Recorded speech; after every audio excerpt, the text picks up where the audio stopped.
was that? Jess.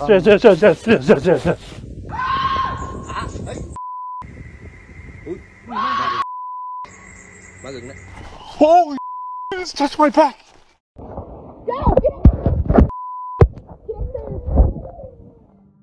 This camper was just chilling with some horror books when suddenly something happened. If there's anyone there, please make a noise.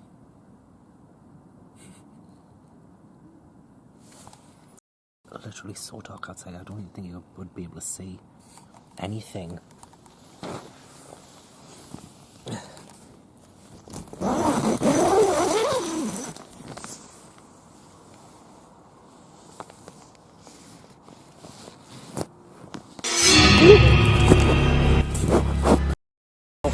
Fast.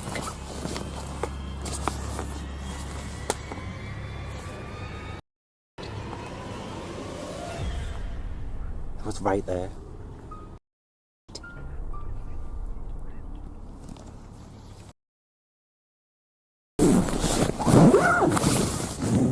Around 2 a.m., he hears an unsettling noise outside his tent that sends shivers down his spine. He films the dark surroundings and notices a mysterious figure in his camera. I'm out. I'm a celebrity. Get me out of here. Nah. Goodbye.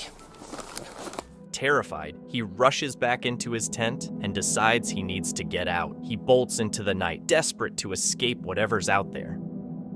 This is Chris, a seasoned ghost hunter and passionate paranormal investigator. In this video, he embarks on an eerie adventure, setting up camp along the infamous Purgatory Road, known for its paranormal activity.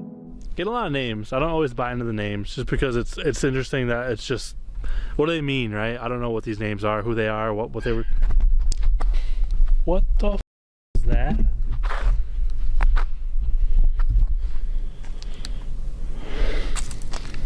The problem is that my car is that way. That could have easily been something like bird, animal. Gertrude. Could have been Gertrude. As Chris shares his initial thoughts on camera, the night stillness is broken by a disturbing noise. Okay, something right there in the woods. Mabel? Hi, Mabel. What are you and why do you keep trying to scare me?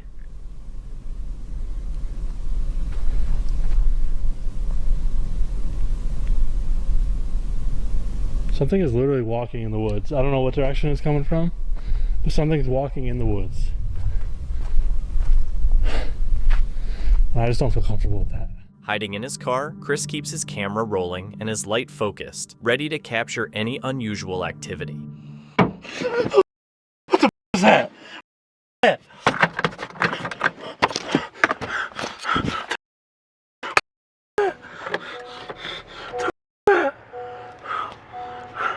Hello? After capturing these strange, unexpected encounters, Chris departs from Purgatory Road. This TikTok user was enjoying a peaceful hike through the forest on a beautiful day when he stumbled upon a cave. That alone wasn't eerie, but what happened next took a strange turn.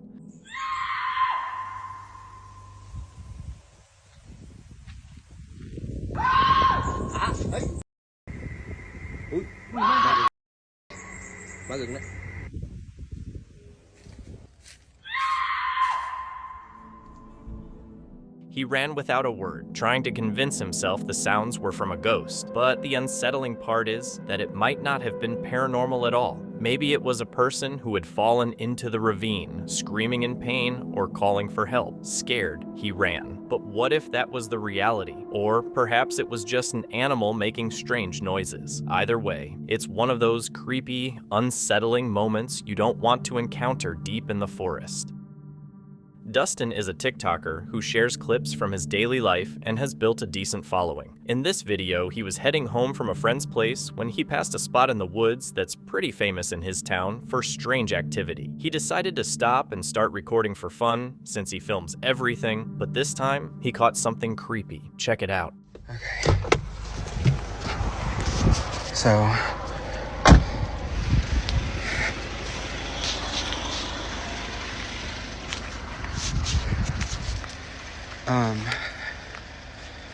I don't have a flashlight except for what's on my phone, so I'm leaving the headlights on because I'm a little bit scared.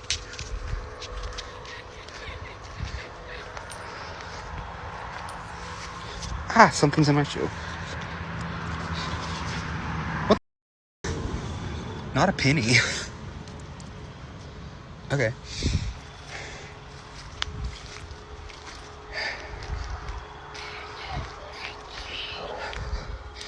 Somebody said that they could see it being like a mountain lion. Like a mountain lion. Or like coyotes. But like, they are everywhere. The more you look around, the more of them you see. There are bones scattered on the ground, which is already pretty creepy, especially since there are so many in one spot. That usually means it could be a predator's territory, where it drags its prey to eat. But what happens next is where things get really unsettling. So I just...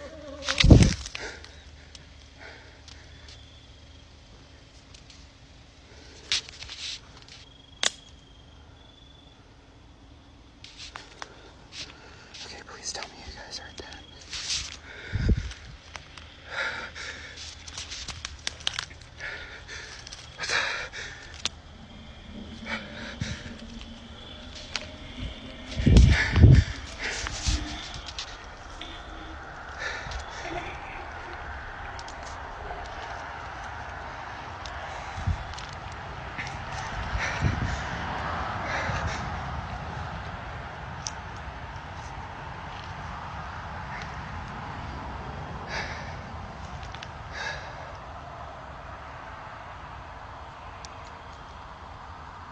Hello?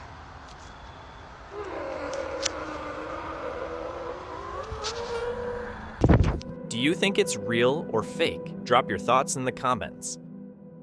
In late September 2024, Hurricane Helene, a strong Category 4 storm, hit the East Coast. Alicia, living in the mountains with her family, filmed water rushing down the slopes. She thought it was intense, but just 20 minutes later, things got way worse. The water funneled everything in its path. Rocks, branches, soil, causing a massive mudslide, and she captured the whole thing on camera. Get in the house.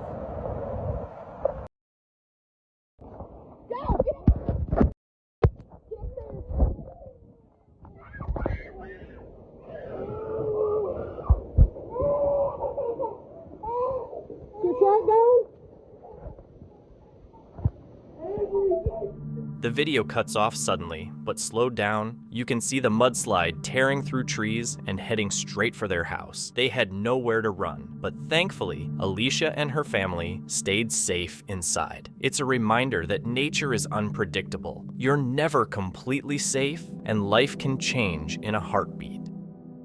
This video comes from Oost, a YouTube channel that specializes in creepy, mysterious, and unexplained videos, often featuring paranormal activity, cryptid sightings, strange creatures, and unsettling moments caught on film. On April 1st, 2022, while casually panning his camera across the trees, the explorer captures something truly disturbing: a crouched figure beside a tree trunk with pointed ears, big beady eyes, and pale grayish skin, eerily reminiscent of Gollum from The Lord of the Rings. The moment he spots it, fear kicks in, and he takes off running.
The forest itself has an eerie atmosphere, cloudy skies, dim light, and a thick layer of brown leaves on the ground that makes spotting anything difficult. While panning his camera through the trees, he catches sight of what seems to be a small, goblin-like figure near a trunk. The instant he sees it, he runs. It might be a type of small cryptid, or perhaps a creature unknown to science.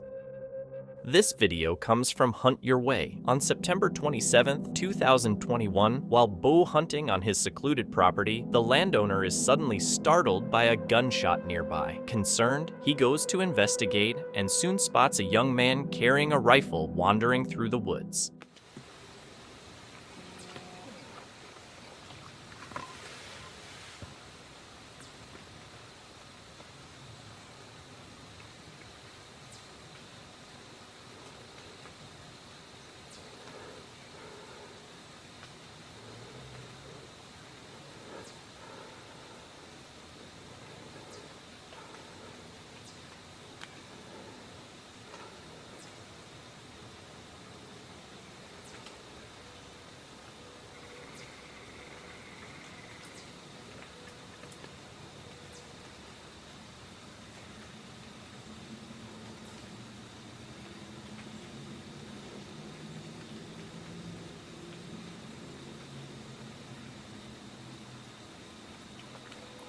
He keeps his distance, watching the armed trespasser move through the area. Remaining calm, he evaluates the scene and prepares to approach him.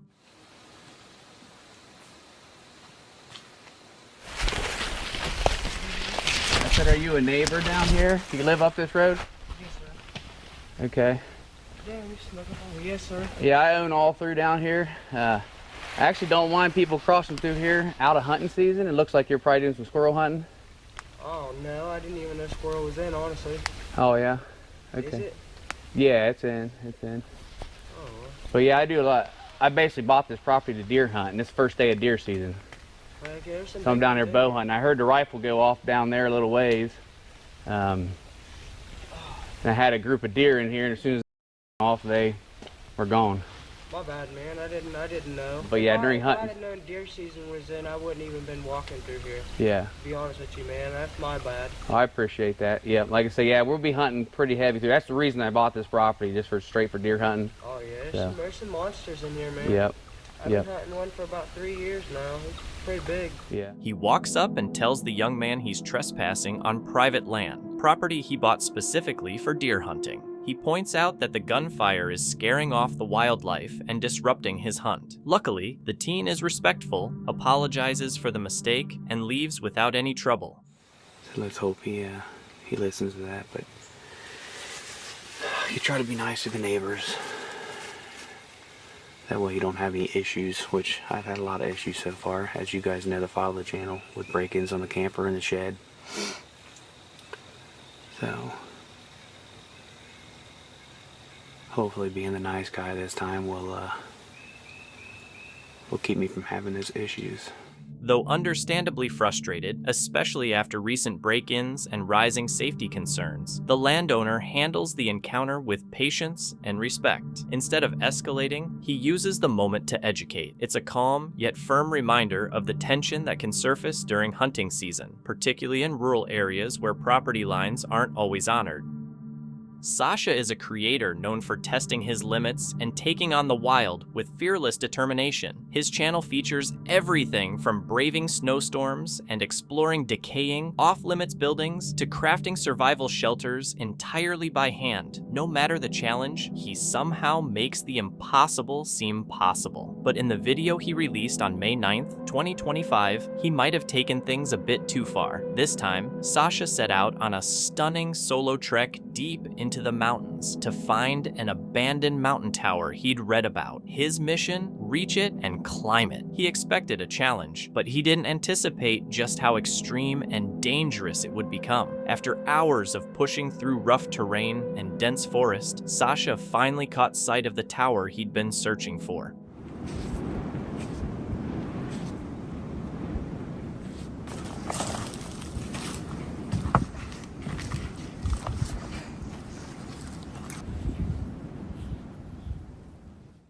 Sasha had expected the tower to be impressive, but up close, he realized he'd seriously underestimated its size. It rose far above the treetops, like a forgotten monument from another time. Still, he stuck to his goal and started climbing, step by step, determined to reach the top before heading back down to set up camp nearby. That was the plan, but looking back, it might not have been the smartest one.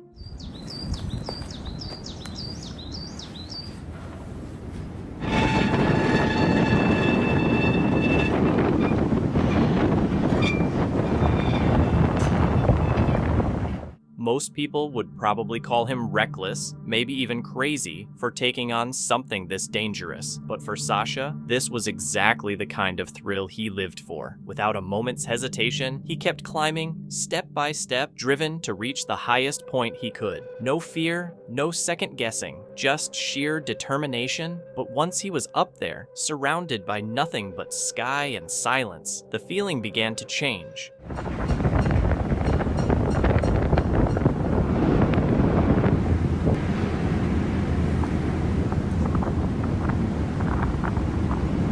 Sasha finally made it to the top of the tower, greeted by a jaw-dropping view. Mountains stretching endlessly in every direction. But the awe didn't last long. The wind suddenly picked up, much stronger than it had been on the way up, and the climb down now felt far too dangerous. Panic started to creep in. With no safe way to descend, Sasha decided to stay put. Luckily, he'd hauled his camping gear to the top, so he set up for the night right there, hoping the wind would ease by morning, and that nothing unexpected would happen before then.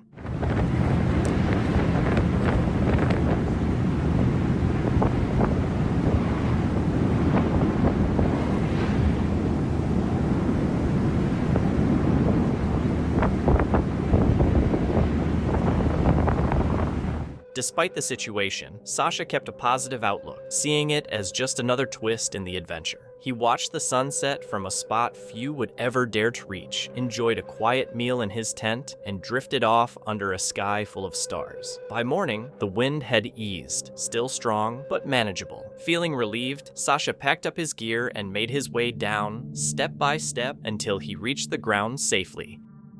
Lomar and his partner, Chelsea, who is a practicing medium, combine folklore research with immersive overnight challenges. In this episode, released on May 19th, 2025, Lomar returns to a forest in Nova Scotia called Dagger Woods, a place that left him physically and emotionally shaken. This isn't just any ghost hunt. The forest has a dark legend from the 1700s, when a man supposedly killed his wife with a pearl-handled dagger and disappeared into the woods. His body was never found, and locals believe his spirit didn't just die, but merged with an ancient, sinister presence already there. Many think this created a cryptid or spiritual entity that still haunts the area. Some call it the Window, others the Howler. Lomar believes this entity attacked him on a previous visit, and now he's back to face it. This time, he's joined by a group called the Outcasts, explorers from Quebec entering the woods for the first time. Though they're excited, there's a strong feeling of dread. Lomar describes the forest as a cryptid habitation zone, where something not entirely human lives. Once inside, the team splits up. Some check the perimeter, others look for trails Lomar avoided before. During one of these trips, things begin to intensify. Whoa, something just touched my back! Holy shit, it's touched my back!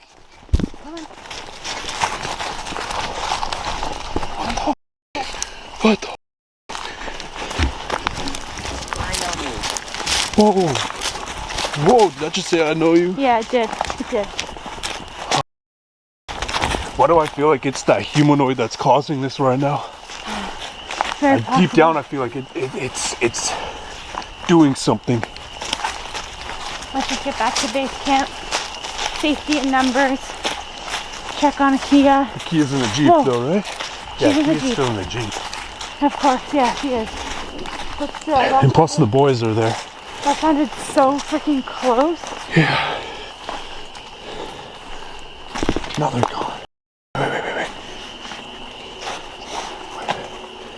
Okay, just be slow.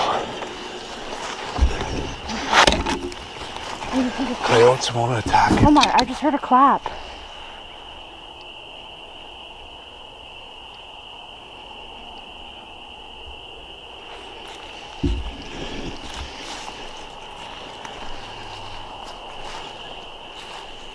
Lomar suddenly feels a cold, purposeful touch on his back and quickly turns around, heart pounding, but no one is there. The moment is recorded on camera, with distorted audio and whispers in the background. Chelsea, whose intuition has helped in past investigations, begins to panic, describing the forest as lifeless, as if all vitality has been sucked out. Still, the group pushes forward, determined to explore deeper into the woods than before. They return to the place where Lomar was attacked previously and use thermal imaging and full-spectrum night vision to scan the area. One of the outcasts believes he sees a tall, dark, pale humanoid figure among the trees. Lomar agrees, noting it matches a photo he took of the same figure on an earlier visit. As they watch, the creature moves closer, and the howls echo through the forest.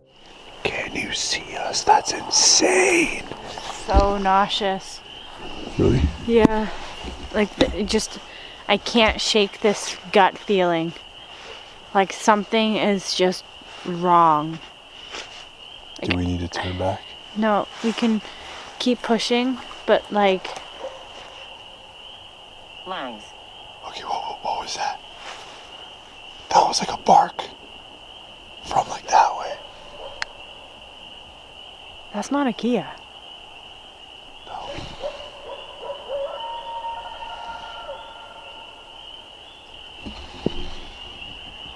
Those are coyotes. Let's go back for key. Yeah. Holy.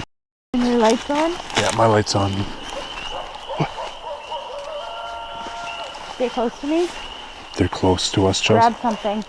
At first, the howls start from far away, but soon begin circling the group. The sound is deep and layered, like multiple voices stacked together. At this point, the group decides to pack up and leave. The energy is too intense, and they sense that something has been stirred. Lomar closes the night by saying clearly that whatever is there is still present, and it doesn't want them to return. This video is from Side Money Tom, a YouTube channel run by Tom that focuses on off-grid living, abandoned places, unusual lifestyles, and everyday financial oddities. On May 8, 2016, after being denied access to their original alien encounter site, the group moved to a new location known for reported crop circles. As night falls, they start searching the area for any signs of extraterrestrial activity. The eerie and isolated surroundings only heighten the tension. Hello again, YouTube. We are back to show you guys potentially another. Our friend Ken, he said across town where his parents live on some property, he said that they actually saw some smaller looking crop circles out in their foresty, I don't know what sort of crop they have.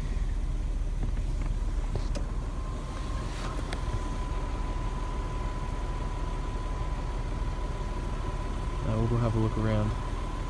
Get something on video for you.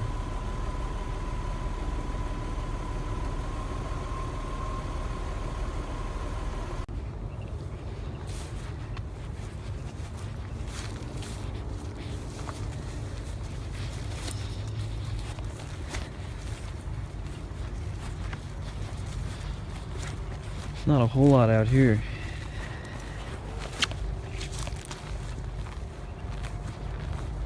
It's like a little bit of illegal dumping.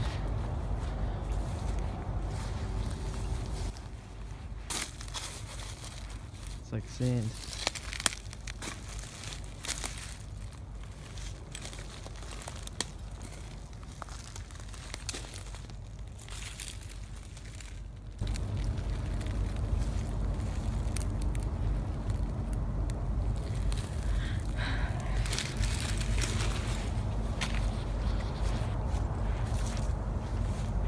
They arrive at the location, ready to explore, not knowing that what they're about to experience will stay with them for a long time.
As their flashlight scans the area, it suddenly falls on what appears to be an alien-like creature standing there, staring right at them. Without hesitation, they run away. Pure fight or flight kicks in. Some might say it's fake, but I'm not convinced. They didn't exaggerate or drag it out. They just got out of there. Feel free to discuss it in the comments. Whatever it was, it's unsettling.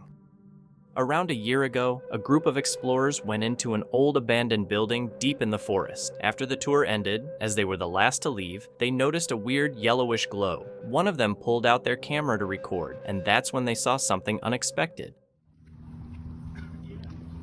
Did you see that? Yeah. Stop doing it now. Oh, there's something just moved by. Go ask them what's in that room then.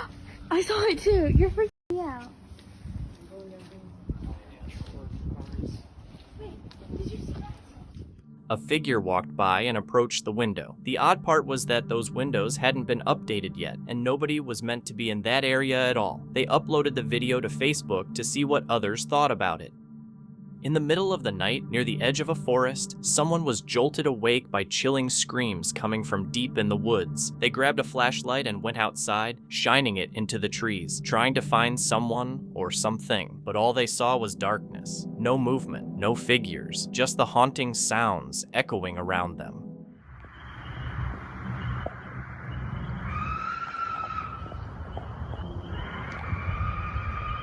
Was it an animal in distress, or was someone out there in danger, crying out for help? To this day, they still don't know. This video, filmed by Nathan Arnold, begins as a calm walk through the woods with his young son, but quickly shifts into a tense moment of fear. Recorded on February 29, 2012, the footage shows the pair wandering in a tranquil forest when they suddenly stop, startled by something unusual right in front of them.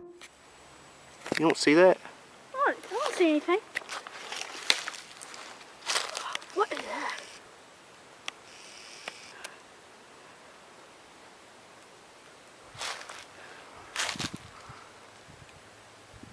You see it? Yeah. What is that? Gosh. Let's get out of here. Yeah. The camera captures a dark figure in the distance, tall and covered in what looks like a flowing black robe, although the poor video quality makes it difficult to discern details. The figure's size and posture are enough to unsettle viewers and frighten Nathan and his son. Nathan whispers nervously, and his son confirms he sees the figure too, prompting them to quickly move backward. Despite the clip's brief length and blurry image, its emotional impact is strong. Some online speculate the figure could be Bigfoot, while others believe it might be someone wearing a robe or costume.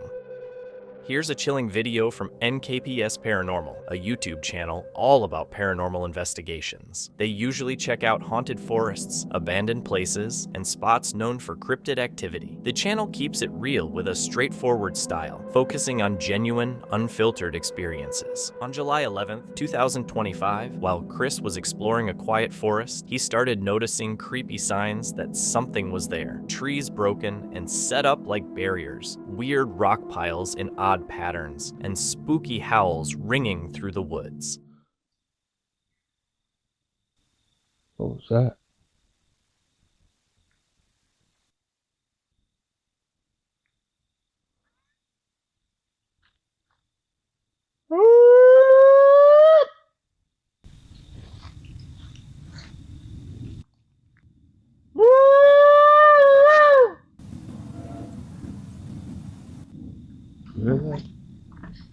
Something just howled back at me.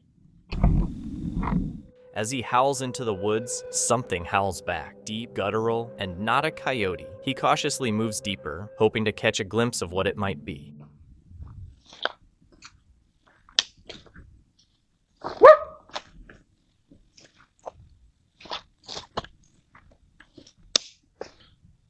We're good here. We're good here.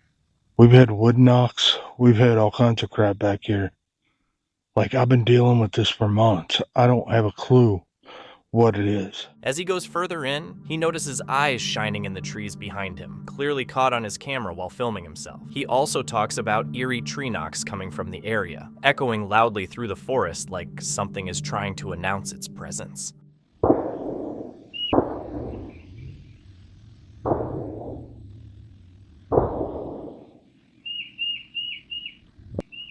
fairy-looking creatures on camera. And the old homestead's way in the middle of the woods. To give you an idea, these are the loud, heavy knocks on the trees. Whatever's out there is large enough to announce its presence clearly.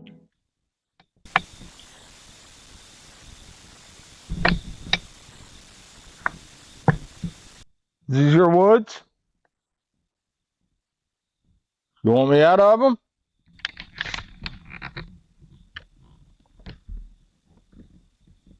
You can see how thick it is through here, folks. Sloppy, muddy.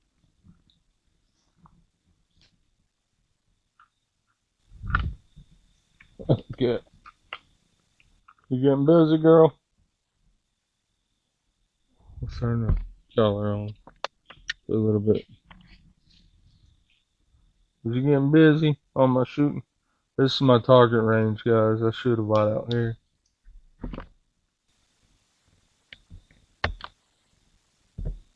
What the hell was that?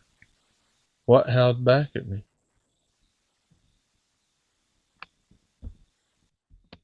Next time you see me out here, I'm gonna bring my kids, teenage kids. We're gonna go down to them houses. We're gonna go down and figure out what's out here once and for all. Whether we catch something, whether we don't, at least we tried, getting out there and figuring out what it is. You heard that howl back at me, whatever that was. Wasn't a coyote, because a coyote would have howled continuously. They sound like little kids laughing. I've been in the woods all my life. I'm a hunter. These woods are different. These woods are totally freaking different. I don't know, guys. Something happened through here. I don't know what happened. We're going to figure it out. There's old houses down there by the creek. They ain't been lived in since the 50s. It's 2024. Every time I come back here, I hear something. Even sitting up on my back porch drinking a cup of coffee or a little bit of whiskey, I hear something. Something is back here. The situation intensifies as Chris hears footsteps circling him. Between the howls, footsteps, glowing eyes, and knocking, it's clear he isn't alone. Whatever howled back wasn't a coyote. The real mystery is, what's out there in the woods with him? Meet Serge, a Russian YouTuber known for his fearless camping trips in remote forests. On his channel, Bad Pioneer, he shares raw, unfiltered adventures into wild, untouched landscapes that few dare to explore alone. On February 6, 2019, Serge set out into the Siberian wilderness after hearing unsettling rumors from another hunter about dark secrets hidden in the forest. Determined to find out the truth, he packed his gear and headed into the unknown, unaware of the nightmare ahead. After hours of hiking, he found a quiet, secluded spot to camp. As night fell and the last light disappeared, he settled into his tent, hoping for a peaceful sleep. But peace was the last thing he got.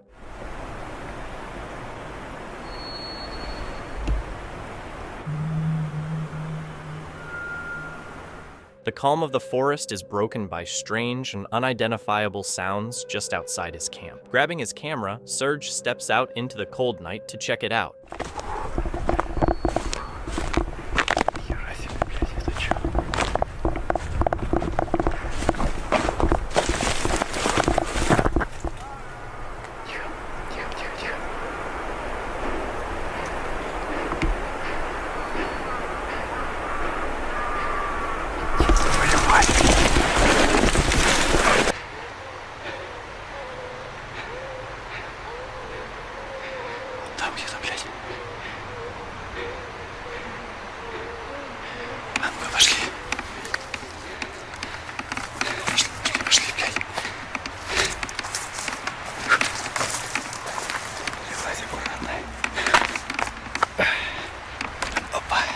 The sounds persist, and a snapping branch nearby makes Serge tense, yet his curiosity drives him onward. Then he realizes something.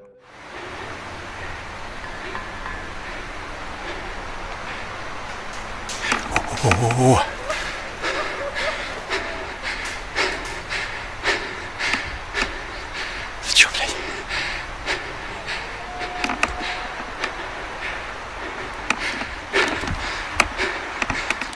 sounds like there might be more people around. If you listen closely, a woman's scream can be heard echoing through the forest. But what would someone be doing in the woods so late at night? Then something happens.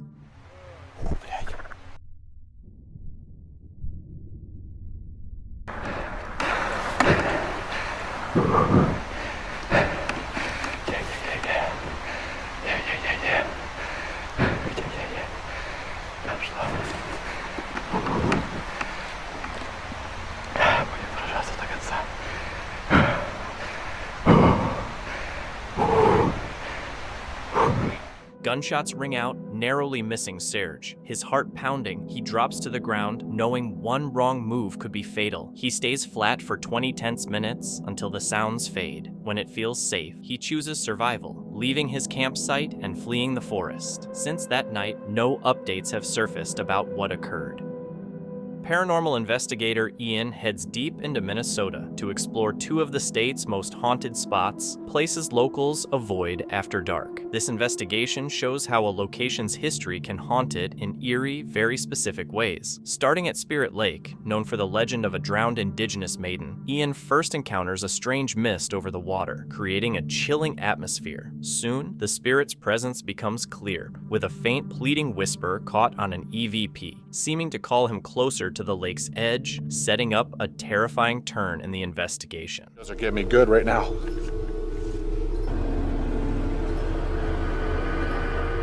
Whoa.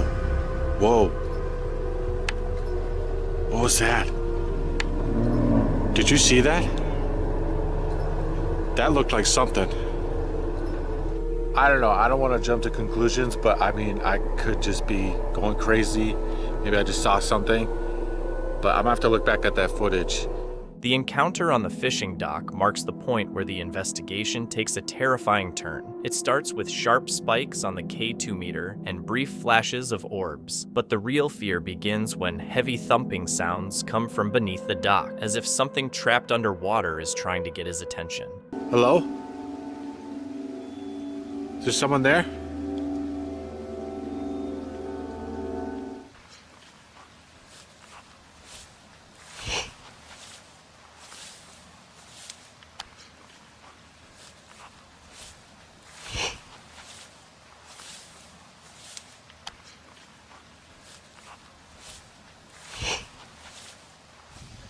I did just hear those footsteps.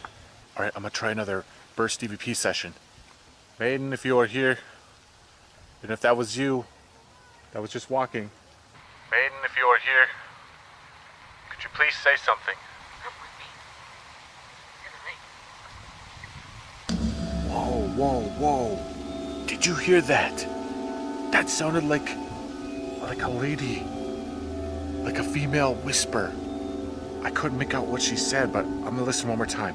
Could you please say something?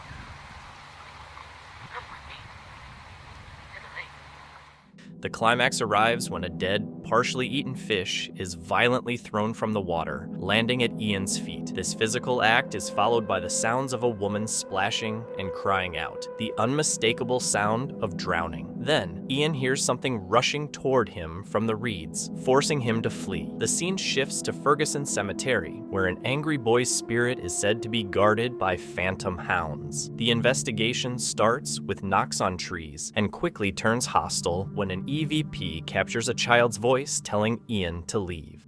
Is anyone around me? I thought I just heard a voice on that recording. All right, I think I'm gonna try a second one. See if I can get another response. Whoa, whoa. What the f was that? That was like a knock on the tree. Right here. Is there someone here? Dang, man, that startled me. That was kind of loud. Could have been an animal, I guess. Whoa. Oh. This spirit box really doesn't pick up on radio stations much, but even if it did, why would there be dog sounds on the radio? That makes zero sense. A spirit box session follows, producing growls, barks, and a boy's voice warning, "They will get you," confirming the legend of the spectral hounds. The threat becomes physical when Ian feels something brush against his leg near a tree line and captures a dark, low-to-the-ground anomaly in a photo, showing the guardians making their presence known. At the boy's unmarked tombstone, Ian experiences sharp pinches on his sides, like small angry fingers, confirming the spirit's hostile nature. The haunting intensifies with disembodied footsteps and cruel laughter as the spirit toys with him. The night ends with the eerie sight of a small white figure peeking from behind a tombstone before disappearing. Ian's investigation not only captures evidence, but also proves that the ghostly boy and his phantom dogs are a real dangerous presence in the cemetery. This video is from Cat Soap, a YouTube channel that explores paranormal topics, local legends, and spooky stories, often adding a lighthearted, humorous touch. On August 23, 2022, the team, initially confused while trying to find the trailhead, drives through rural roads until they find a suitable place to stop. As they approach a nearby bridge, they notice unexplained lights in the forest, with one seeming to move toward them, which unsettles them. Is that a house through there? Over here. Oh, I see. I can see it from here. What is that? Yeah, that's a house, isn't it? No, not that one. Hang on, turn the light on. That line, tiny little light? Yeah, Yeah, that's yeah. it. I don't know what the it is. Can you see? Yeah, you can. Someone You can actually see it though. hang on. No, that's me moving Yeah. the camera, but You guys feel like a wolf? It's not that far. I'm just looking at that light. it's getting brighter That light's getting brighter and it's moving. and it's moving. Is it? I don't know if my eyes are playing tricks. There's the another one over all there those too. lights are moving now. Like moving forward or closer. Walking Okay, fast. so this Yeah, track we're doesn't go walking. round that way. No, it doesn't. Okay, if that track doesn't go, this track doesn't go round that way. Why was it getting closer to us that way? Okay, come up to the bridge. You guys hearing anything? Yeah, it's getting We closer. heard like that light What is is? moving. That light. It's like Someone walking. no, moving but it's, around. it's staying in the same spot, but going like. Yeah, it goes to the left. Oh, maybe they're just Back. looking for something down there. No, we yelled out. You hear? Oh, We were going hello. Did you get anything back? No. so is it? Does it look like a torch or does it look like something It else? looks like a min, not a min light, but a. What's that down there? In there. What's that through there? Now, where'd it go? Yeah, I can see Right here. it. right in front of me. Oh, yeah. See, getting brighter. Have we got any reception here? I don't know. Go maps. Just Google Maps. Go to satellite view. You're already on satellite view. So just zoom in and just have a gaze at what's here. Nothing. Look, It's trees. It's trees. Show the boys. like it's just trees. Okay, got it again. I'm going to zoom in. So what the hell? See, look. It's literally you can It's see just the dirt. trees. You can see the dirt on the ground. Let's go back to the other one that we can see down here. Yeah. Luckily, This is built On a graveyard. But we'll take you to the spot. Is it back to the harbour? Yeah, Yeah, we're gonna walk further back. Where the Well, up the road. where the on pin the road. was. Where the pin was. You actually went Someone's yard. No, it wasn't. Oh, so we should just go into the yard? I've already done that tonight. How daring are you? Right, it got there. Right up there. Oh, right up there, right now. No, Rhiannon, there was lights in there before. Oh, never mind. While walking through the forest, they notice two white glowing orbs in the distance. Unsure of what they are, they check Google Maps and confirm that there shouldn't be anything there, which sparks both curiosity and nervousness about what could be hiding in the woods. There's footsteps behind us. Oh my god, there's a person behind us. It's a demon. I just. What was over this bridge? We saw the lights, wasn't it? Yeah. Sing the rest. Drinking time, please. There's a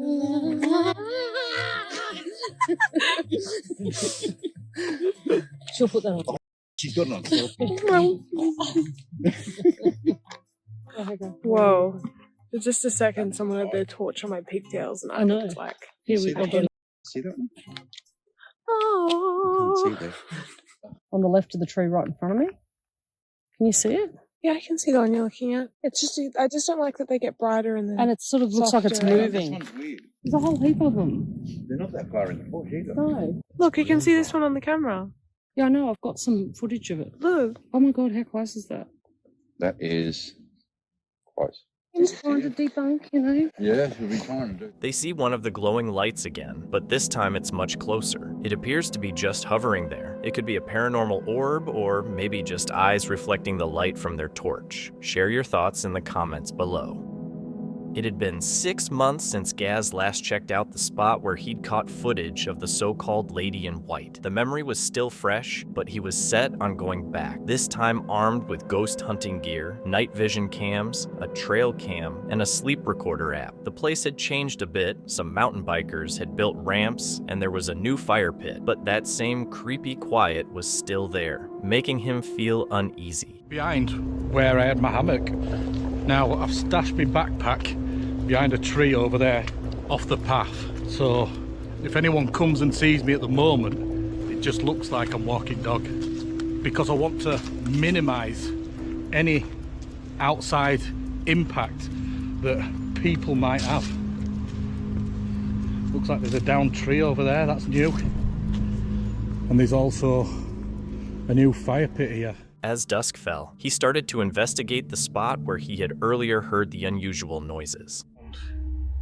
Well, it sounded like it was coming from over here somewhere, so let's go and have a look. The forest held even more mysteries to uncover. An old den that seemed like it was built by children, and the ruins of an abandoned station, with its valuable coping stone still perfectly preserved.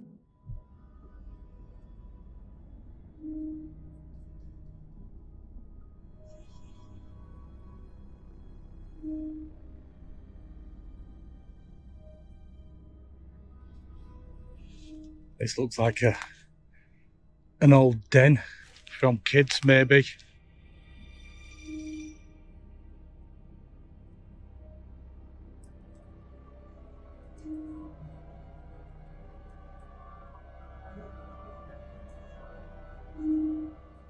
Can't remember this being here. This is it in here. Yeah, look. There's the station wall there, and the big coping stones on top of it. Looks like somebody's been up here and tried to shift these. They'd be worth a fortune. Good luck shifting them though.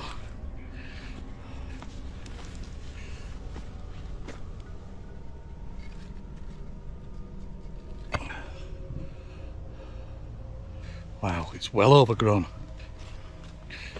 Looks like we stumbled upon another camp here. As darkness fell, Gaz set up his gear. The trail cam was set to record from 1 a.m. to 7 a.m., the witching hours when strange things usually happen. The night began quietly, with only the soft rustling of bats flying overhead.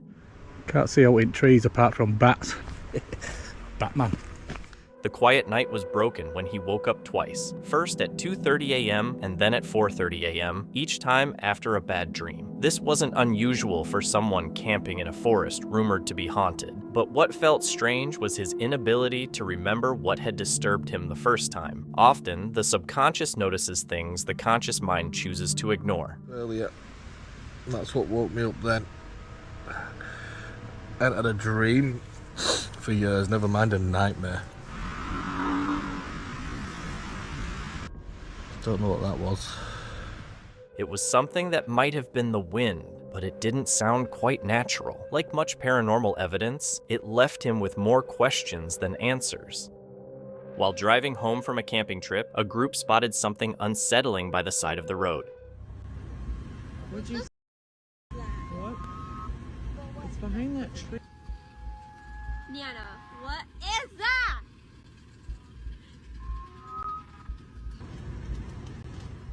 Near a tree, they saw a shadowy figure moving eerily in the darkness, its unsettling behavior prompting them to leave quickly without looking back. This man was hunting in the woods when he suddenly heard eerie, strange grunts echoing through the air.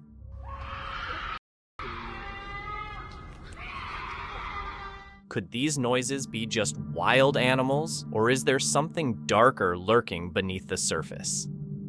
Lomar and his partner, Chelsea, set out on a winter camping trip deep in the mountains, a place rumored to be cursed by those who spoke about it. Their goal was straightforward: record any supernatural activity, attempt to communicate with spirits, and make it through the night in one of the most eerie locations they had ever visited. However, as darkness fell over the frozen wilderness, it quickly became obvious that something was already watching them. From the moment they arrived, the atmosphere felt different, an invisible force weighing on them, observing their every move. Despite this, they pressed on deeper into the wilderness. The further they went, the heavier the air became, almost like the land was pushing them away. The wind carried strange noises, whispers that didn't belong, voices drifting between the trees. Then, deep in the dense forest, they came across something unexpected. See something. What? What the hell? Oh my god, I see that too. Yeah. What is that?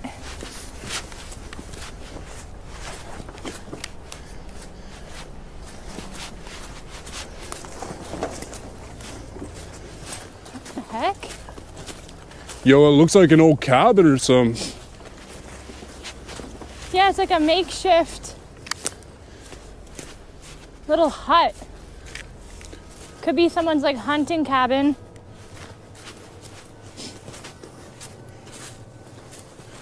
Careful. I'm always scared it's like, gonna get. These things are booby trapped. I'm gonna go from the other way. What is it? I don't know. Kind of looks like an animal trap.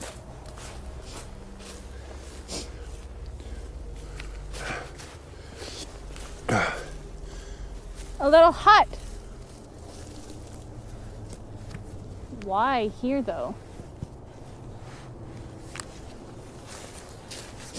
They came across a small, decaying structure barely standing, a long-abandoned hunting shelter now overtaken by nature. Something about it felt off, and a deep unease settled over them, though they tried to dismiss it as tiredness from the hike. But once they started setting up their spirit communication devices, the real terror of the night began. The devices suddenly crackled to life, whispering broken words that sent chills down their spines.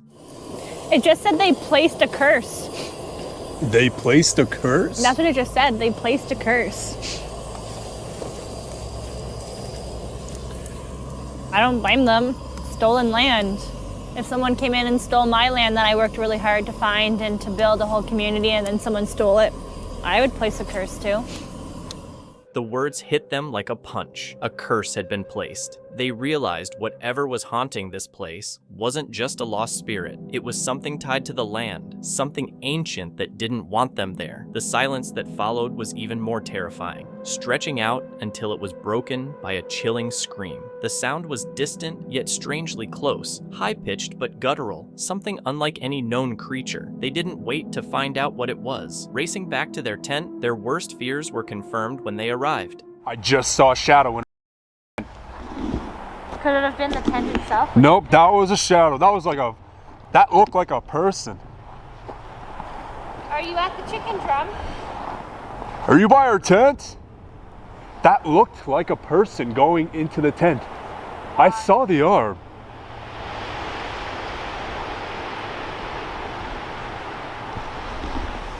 My name is Chelsea, and this is Lamar. It does feel very indigenous here though. It does. Just has that vibe. Their campsite had been disturbed, with belongings scattered as if rummaged through. The tent entrance hung open, flapping in the cold breeze, but there were no footprints or signs of forced entry, no trace of whoever did it. Yet, the feeling remained that something was still watching them. At dawn, they packed up silently, shaken by the night's events. The forest had made it clear they weren't welcome. A curse still lingered, bound to the wilderness, and whatever haunted the place was not gone.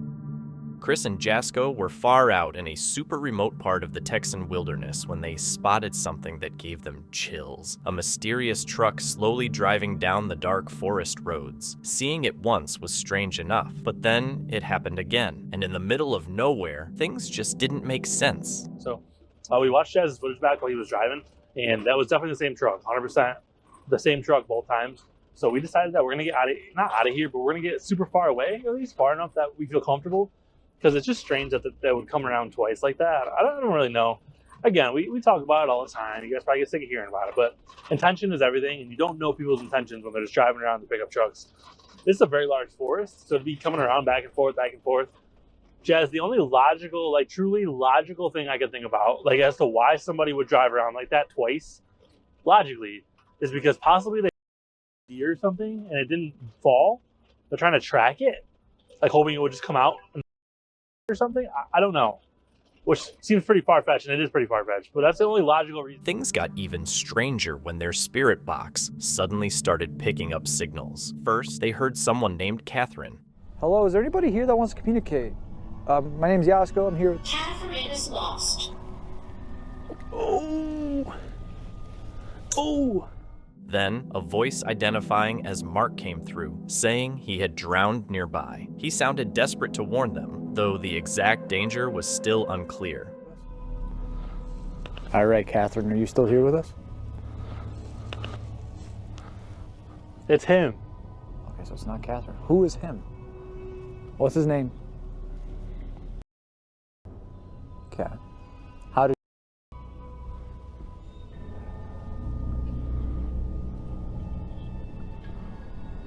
Water. Did you drown in this forest? In the body of water? In a pool. In a pool? Help me. It was a very sad, like, help me. Or was it an accident?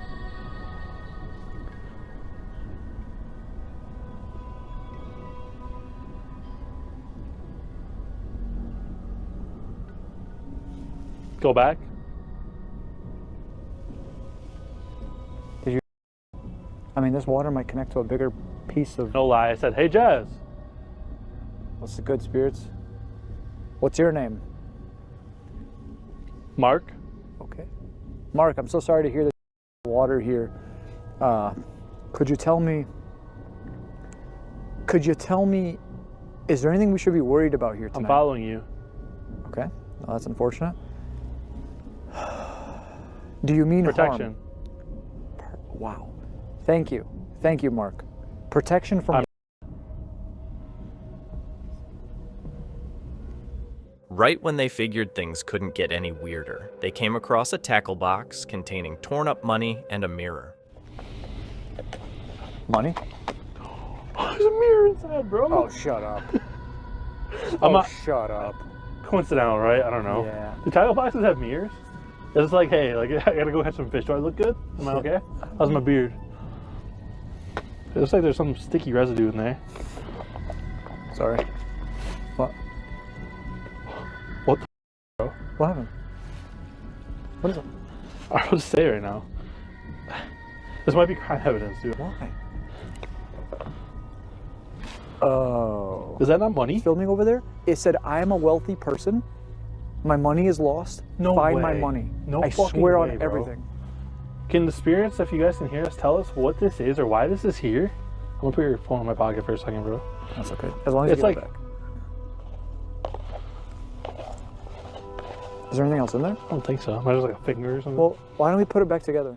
Their night grew even stranger when they knocked on trees hoping for a reply, and something knocked back. Bigfoot, whatever it is, can you please make a noise back when I'm done? I'm gonna do 5 bangs on this tree.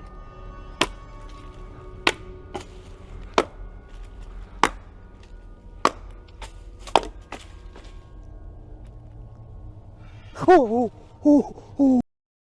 What the f was that, bro?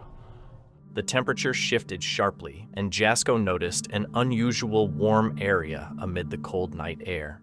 I swear for like a second, it felt like something really warm just like went by me, like a warm air pocket. I don't know how to explain it. Who was that? Think about the stuff we got the other night about like the demon and all that stuff. Yeah. Like, it makes you... The scariest moment happened when they tried one last time to make contact. They dared whatever was there to reveal itself, and it did. The air was filled with hostile growls and screams that seemed to be closing in. That was me. Oh my... I'm coming.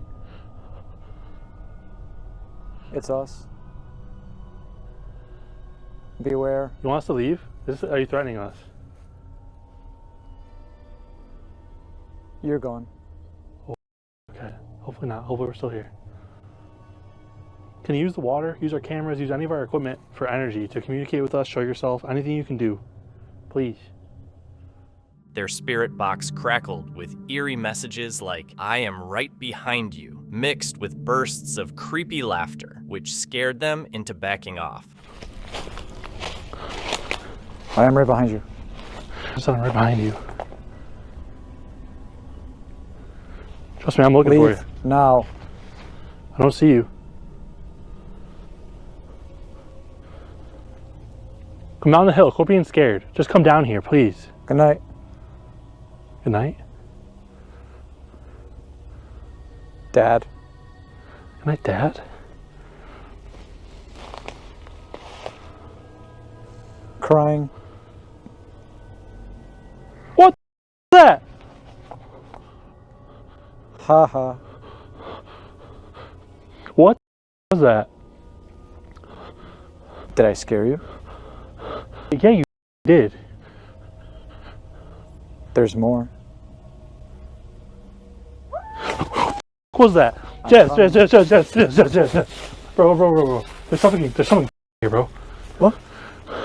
Something's making like growling and like screaming and noises, and it sounded like it was like running towards us, bro. Ah! What was that?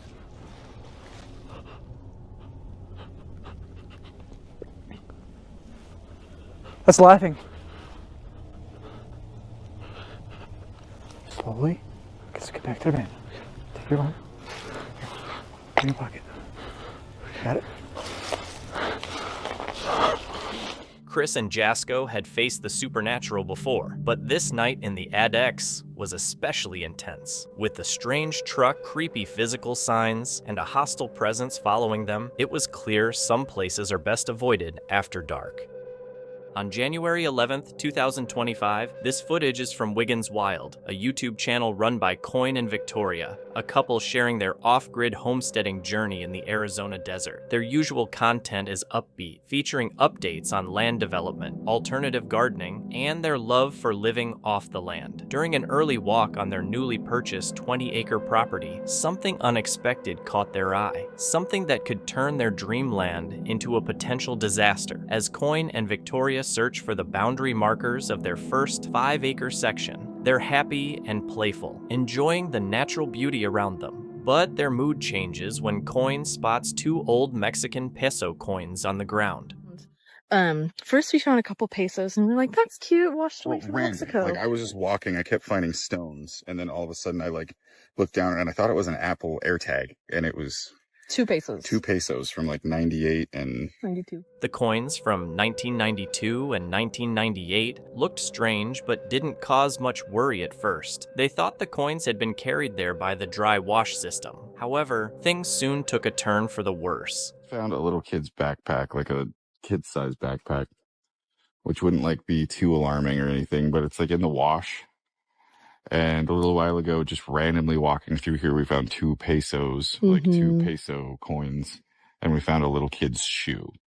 So I'm like, hopefully somebody's stuff got accidentally washed down from the wash, but I really, really hope we don't find like something gruesome in the area on the new property, because that would suck pretty bad.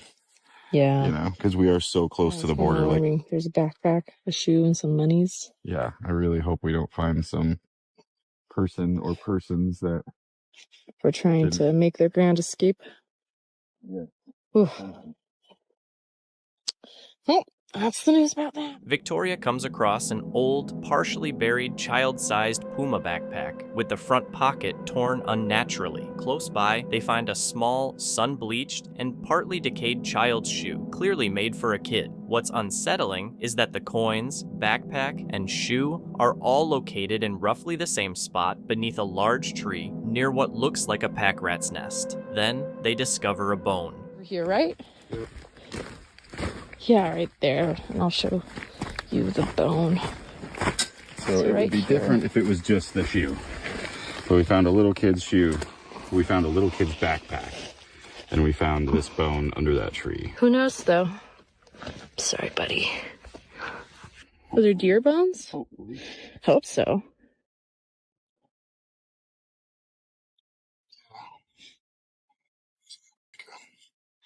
Doesn't that look like a really clean cut now? Yeah, it does.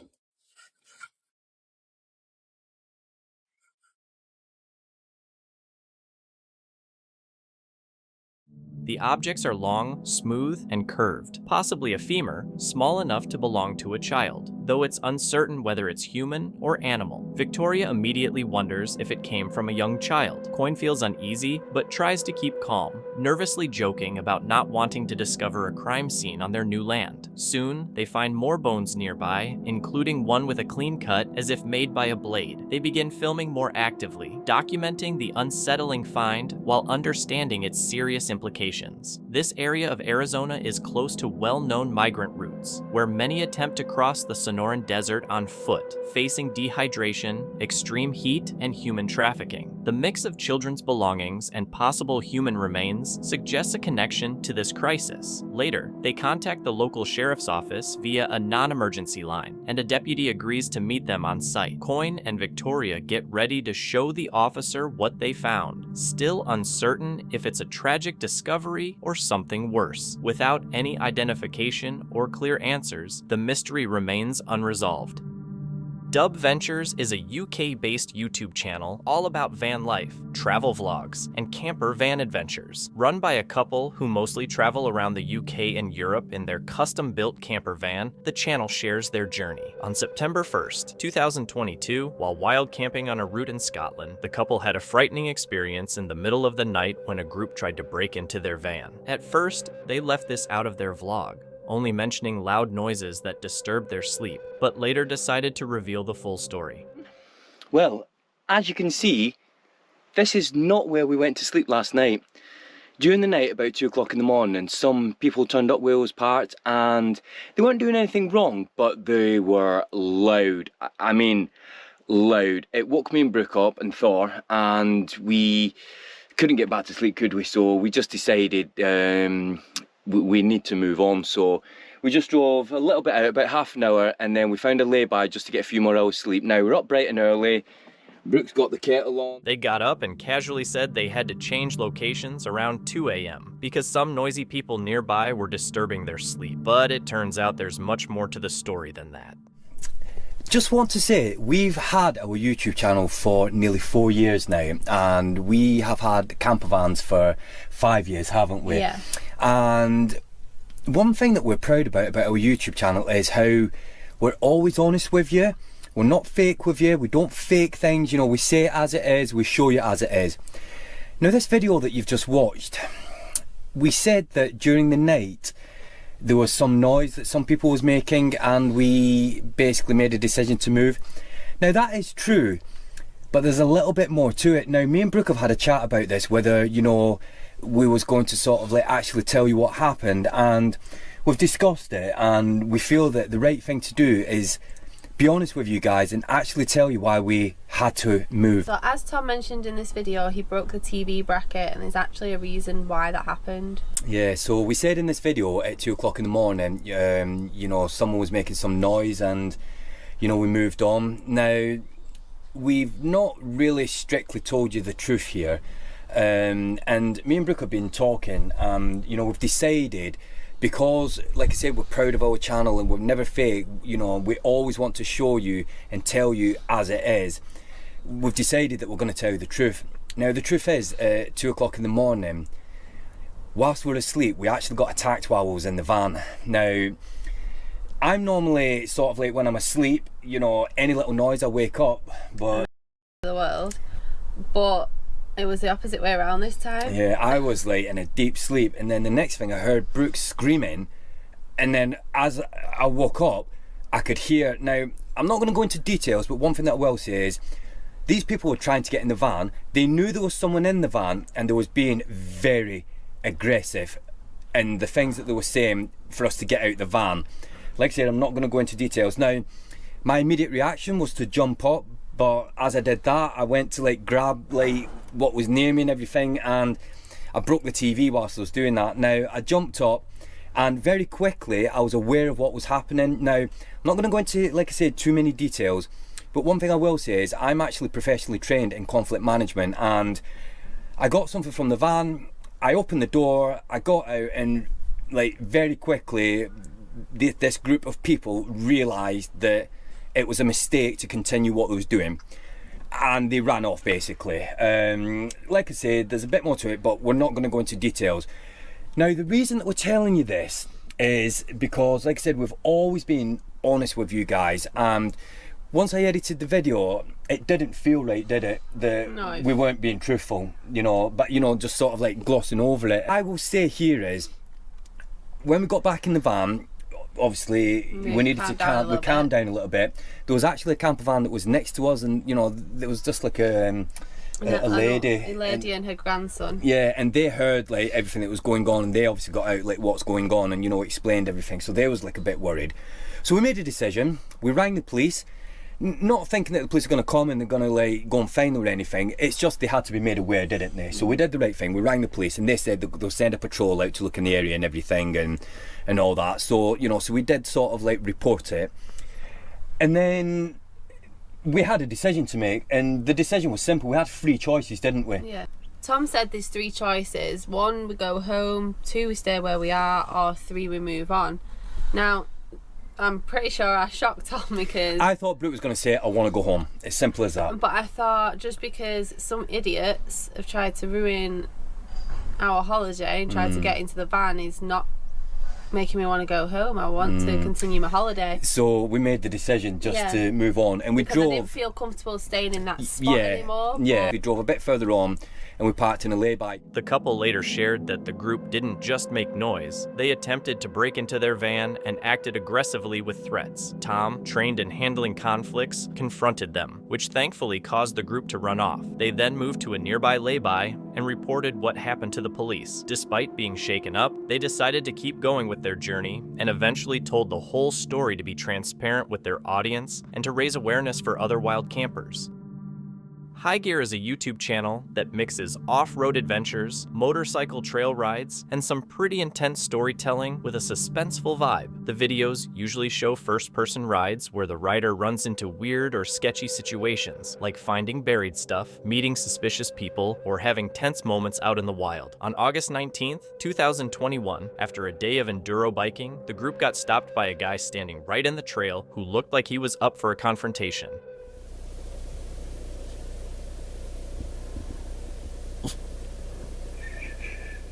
While cruising the trails and having a great time, they spot a man waiting ahead. As they pass, he suddenly stretches out his arm, trying to grab one of them and force them to stop.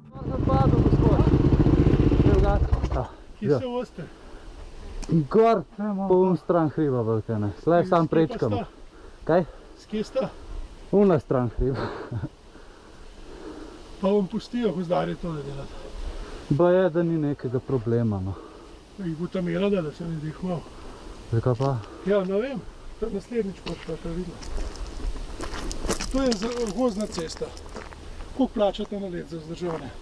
Vsi plačamo za kaj drugega za vzdrževanje. Davk pa to, kva? Kva plačaš? Kaj, vse? Za gozdne ceste povej, koliko plačaš. A to davk plača? Tudi? Ja, lastniki plačajo davk. No, vse mi imamo tudi host. Ja, pa plačuješ? Ja. A za vožnjo z motorja je to? Pa se ni, mislim, kaj pa je problem? Ne smeš z motorja v gost, če še ne veste to. Zakaj vas pa to mot? Kaj? Kako vas to mot? Zakaj? Kaj je? A te šlo tole popravdale tlele gor? Pa da mi ne izdala, kaj preč pametek, kad tem sam dal rukno. Ti mi je znal motil. Sej, magar... A tebe nič ne motil, če po tvojem vozil? A te nič ne motil? Bi me motil, seveda. Se ne bi rekel, da bi kleskal gor pa dol min bajte ali pa kaj. Kje ste se pa vozila? Po čigavam zdaj, po svojem? A imaš gor ali po sestri? Ne, definitivno ne. No, pa pit pokazati, po kje nas je svozil zdaj. Zakaj, mislim, pač vse je v redu, prav. Sam mečko bo od pameti, mu je tako od policija dala tlele. Ja, ok. Sem vas tudi gor videl pa posnel. Kje ste se dala vozila? Dobro in kje ste se vozila. Sem vse povedal zdaj. Pa ne bo ta pametna zdaj preveč. Pa tudi vem, čigava sta. The man then turns aggressive, demanding to know why they're on the trail and warning them to stay away. His tone is hostile, clearly aimed at intimidating rather than talking things through. Drugače sem pa na drug način pogovarjal. Kar tam doma počta, ko imate hosta, kje imate hosta? Na logo. Mislim, daj ste pa slišali zdaj. Kaj? Daj ste slišali. Jaz čisto vse vem, kje sta bila. Pa vse to nima veze. Kako nima veze? A če se po tvojem dale gre en ostuš, bo vse vredo, ne? Ne, pa po tvojem verjetno ne, ko nič ni. Seveda. Ne, pa... Mas sem três vezes a razpravljati. Se vem, da je brez veze. Vosta se tam, ko imate poligon. Plačite poligon, se ga da plačati, najet, plači uro, pa se vostam. Kjer je tvoje? Kjer boš v najem vzel? Ali pa kup si ga poligon. Ja. Tole ni poligon gor. Ja. Kaj če bi udali otrok tlele na cest? Ga povozil, ne? Pa kaj bi bilo? Ne, se veste, da to ni res. Ja, kako da ne, no? Pa boste se postezali gor, no? Da ne bi govoriti, ne bo pametno. Ja, vsak je v svojo stran pametno, nimaš kaj. Voda tam doma pametna, zakaj je treba tlele se zabavati, ne? Ne, klele imate drugač top. Odlično je. Sam bolj gor. Kle sem prečkala, se pravim. Ti mi je zdal top, na čelavom pa je top. Ne vem, a vi veste. Ma dej, ko ti čelada dol s nje udari lihka, no? Ne bod pameten preveč. Sam zginta. Sam bežta bi.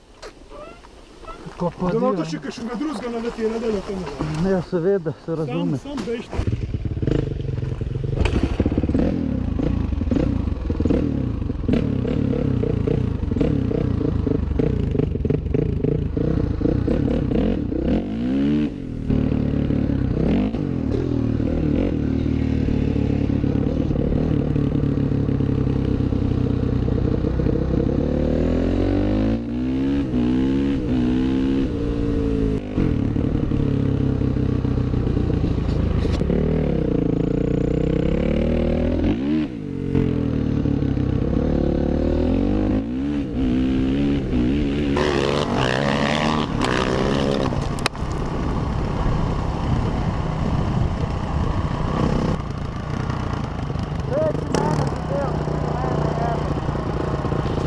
Even though he was provoking them, the bikers stayed calm and managed to defuse the situation without it getting physical. Interestingly, the man didn't seem to be a local, he was just hanging around, apparently looking for a fight. Honestly, if he just talked to them respectfully instead of grabbing or threatening them, they probably would have listened or at least respected him more.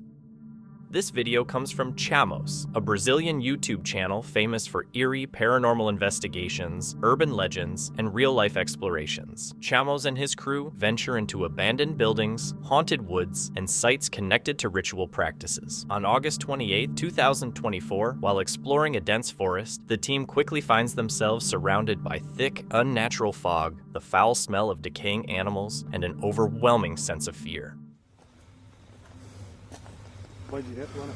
Vamos lá onde a gente achou a roupa. Vamos ver se a roupa tá ali.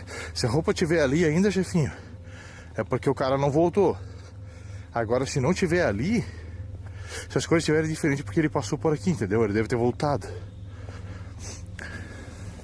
Agora é o estranho. O porquê que ele guarda a roupa aqui, cara? Tipo assim, ele meio que escondeu, né? Ele não sai daqui com a roupa. Isso. Ele vem, se veste. Ah, se troca e deixa aqui, entendeu? E Jefinho, é que assim, ó, com certeza ele usa essa roupa pra não ficar as digitais, tá ligado? Onde é no que ele faz. Essa roupa? Lá na frente. Lá onde ele tava batendo com o machado aquela vez. Uma árvore lá, né? Isso.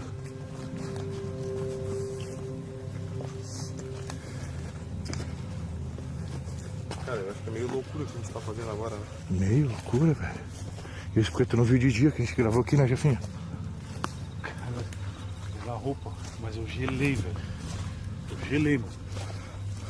Aqui, ó. Aqui, ó. Era aqui, né, Jefinho? Ah, aqui, ó. Foi aqui, velho? Aqui, ó. É, tava amarrado ali, ó. Tava amarrado ali, ó.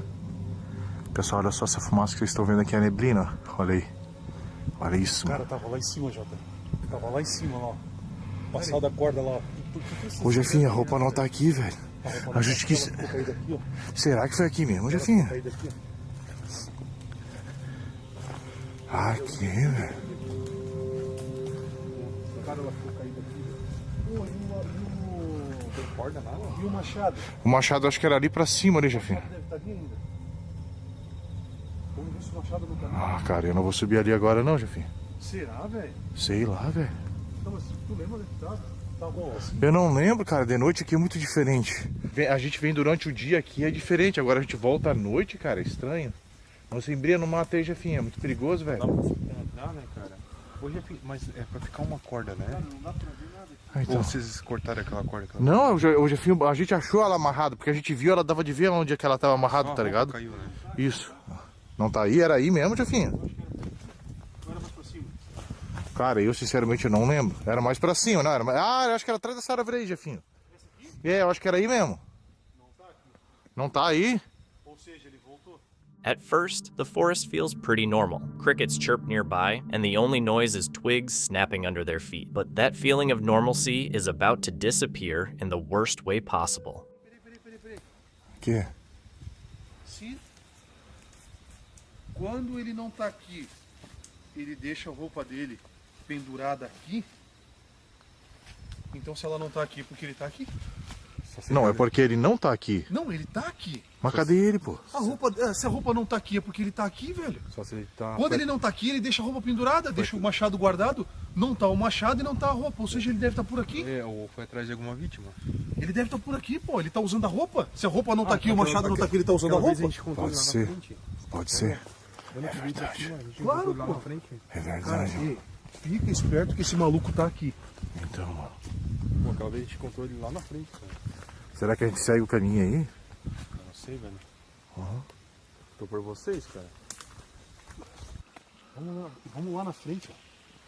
Vamos ver se ele de repente ali por lado de lá, ó. Porque aquela vez ele apareceu ali. O que foi? Desliga a luz.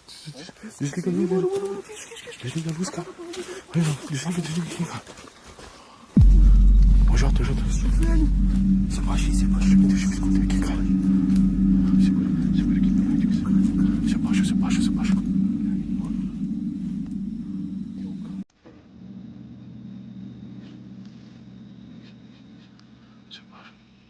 Não fala nada.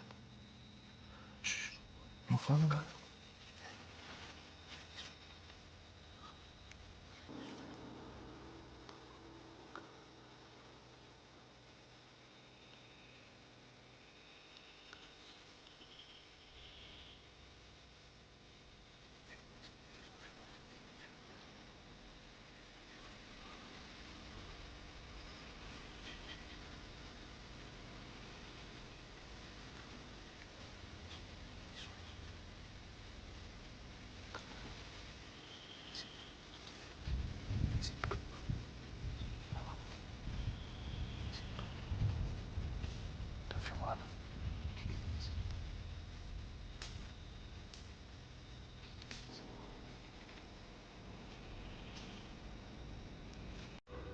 As they move further in, they notice an orange-red light flickering in the distance. Quietly, they drop to the ground and turn off their lights. What appears from the darkness is nothing short of nightmare fuel, a figure dressed like a clown holding a burning torch. Some might think this is staged, but I see it differently. First, there are some truly crazy people out there. Second, they didn't over-dramatize or stretch it out with a long chase. They saw it, reacted, and left. I'll let you decide if it's real or fake, but either way, spotting something like that in the middle of a forest at night is seriously creepy.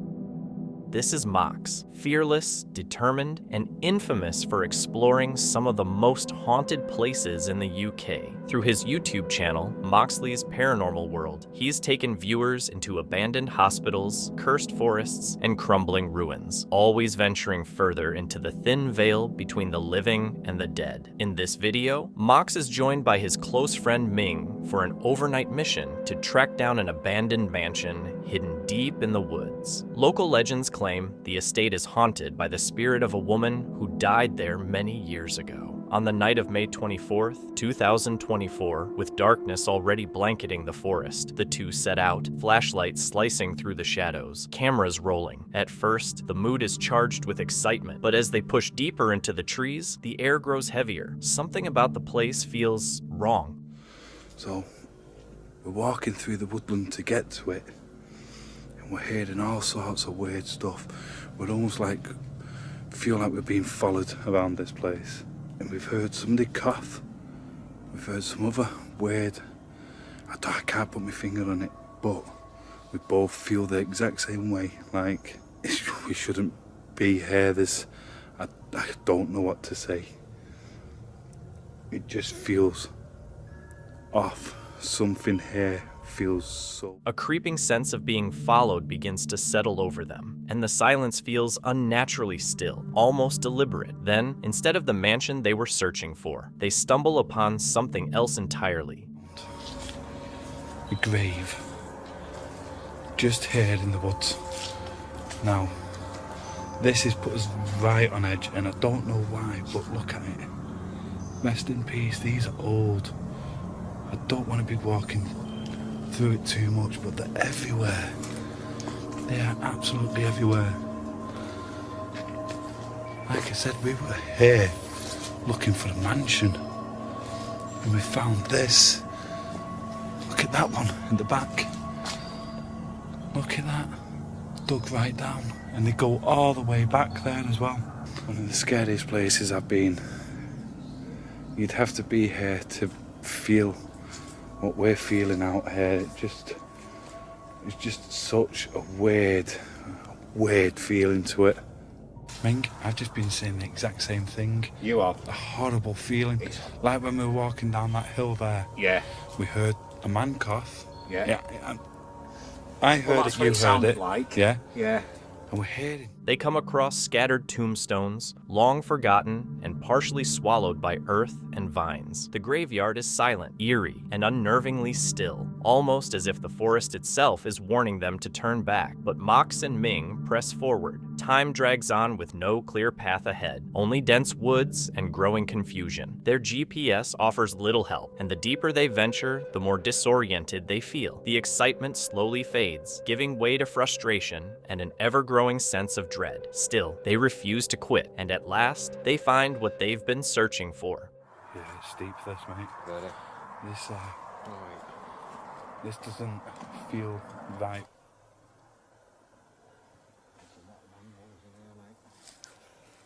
There is. There's a hell of a lot of animals. Somebody coughed then, didn't they? Yeah. I know what. Hello? Somebody's walking through here, mate. Somebody's walking through there. We've got to be doing Is there someone there?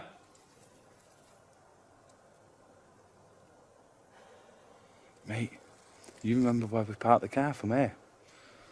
I haven't. What the hell was that? Something just made the bird. That was like a big doof. Did you hear it though? Please tell me you heard it. I heard it. That's why I said, what the hell was that? And to answer your question, I haven't got a frigging clue where the car is. But we come across. But the main one was the mansion. The mansion itself, yeah. And we don't even know where it is from here. We've got no clue whatsoever. We're getting bit to death out here. There's something that was supposed to be coming out, checking out.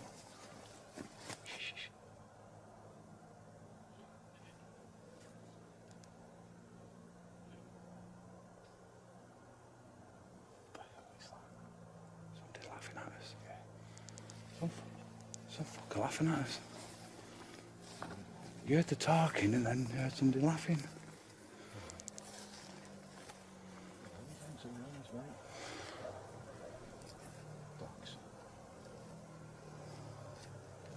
Right, let's get out of here, mate. Yeah, let's start making our way out, record everything. I heard somebody talking, then I heard the laughing. Now we're hearing dogs, and we have no clue where we're going. I'm more worried because somebody was there then. Somebody was 100% down there. The thing is, we can't see them. No. But, I mean, look at all the camouflage that we've got. If there is somebody there, I mean, they could just duck down behind it all. Of course they could, of course they could. And to add to everything else, my torch is... So now, all I've got is a look of Ernie's torch. Oh, mine ain't on much, mine's only on 40% now. Good thing is I've still got this light. Yeah. Yeah. I was coming into view. I'm not sure you can see that, folks, but now you might be able to.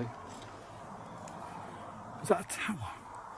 It looks like a tower to me. Put your light back on it there. I'm trying. Yeah, that's definitely a tower. I can't. And we've definitely got a gate here.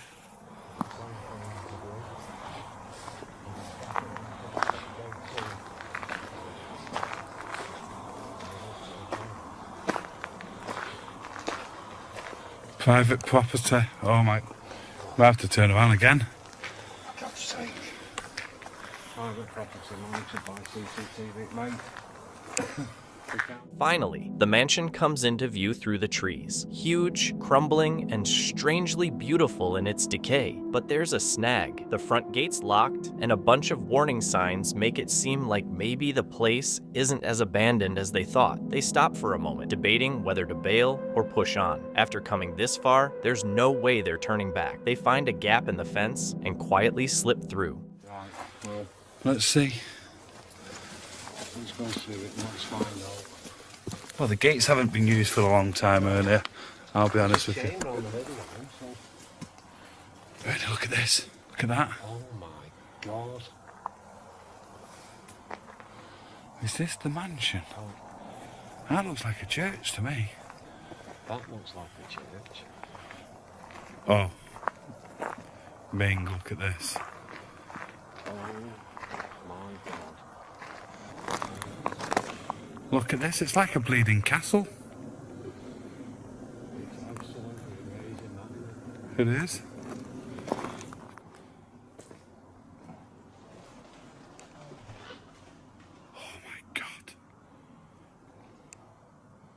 From up close, the mansion feels even bigger, striking, haunting, and imposing all at once. While searching the perimeter for a safe entry point, they suddenly spot something that sends a chill straight through them. Mate, what is this? I don't know if you're able to see, but look at this. Wow. Grand piano, everything in there. Just put it down there then. Yeah. There's another building. Whatever it was, it made them realize they couldn't stay. The risk of getting caught, or worse, was just too great. They scrapped their plan to spend the night and got ready to leave, but curiosity pulled them back. Just one last look, they told themselves. One final glance at the other side of the estate. That's when things took a darker turn. I'm just going to carry on looking. Oh. Oh, Jesus Christ. I thought somebody was literally stood there. The statue. I literally just almost had a heart attack. Oh, I thought somebody was literally just stood there watching me. Ming? Yes, mate. I was just coming over to check this cannon out here. The what? The cannon? Yeah. Oh yeah, I can see it there. That's all cannon. Something shifted. The air felt heavier, the forest went eerily still, and that unnerving sense of being watched crept back over them. This time, they didn't wait to see who or what it might be. Disoriented and exhausted, Mox and Ming ran through the woods with no clear direction. Their phones had no signal, the GPS was useless, and they relied solely on instinct, desperate to reach their car or find anything familiar. At last, the distant sound of traffic led them to the edge of the forest. Streetlights and civilization coming into view. After a long, nerve-wracking detour, they finally made it back to their vehicle. The trip hadn't gone the way they'd hoped. They never even got inside the mansion. Lomar, a solo paranormal investigator from the Paranormal Discovery Channel, headed out with his dog Kia to explore recent Bigfoot reports near the old Uniacke gold mine. Feel really weird though. Like really weird. It's like something's watching already.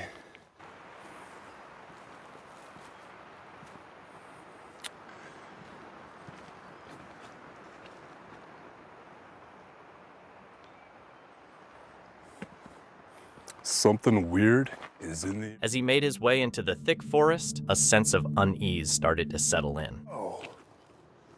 What is that? Yo, that's a car seat. Yo, there's a bunch of car parts. Couches over there. Man, all of the parts are just everywhere. All right, so we got our first clue. That could be natural, but you never know in this world. The hell?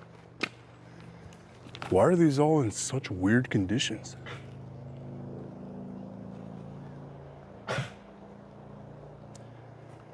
Just a bunch of weirdness. Like even back there, some of the trees are chewed up. Yo, look at the destruction here. Whoa. Again, if you guys have seen our Bigfoot series, man, in between trees, it's so odd how it does that. It's weird how, like the majority like this, jammed in between two trees, ripped completely out of the ground. Look at that. And then just... He came across trees that were broken in strange, unnatural ways. Eventually, he reached a clearing and decided to take a break. We're gonna set up camp for the night. We're not gonna stay the full night, but maybe make a bonfire. That's when he heard it, a faint sound coming from the distance. Kind of weird.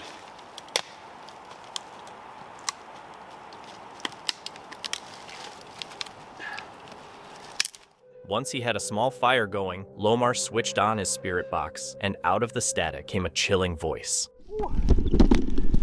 Please be careful here. Please be careful here.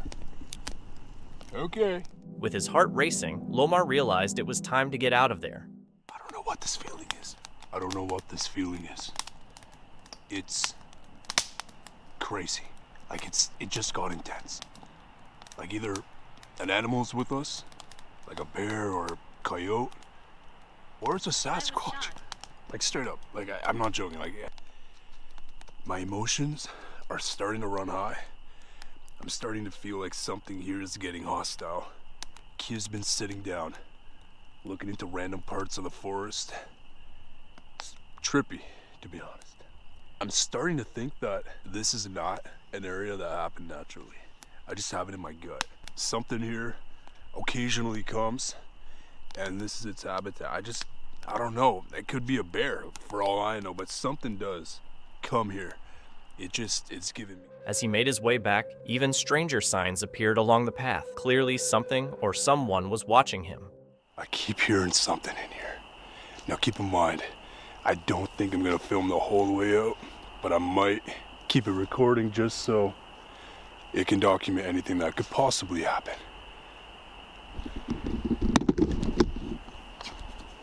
Hello? What? Yo, it's creepy as hell, man.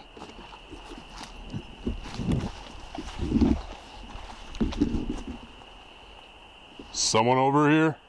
Or something?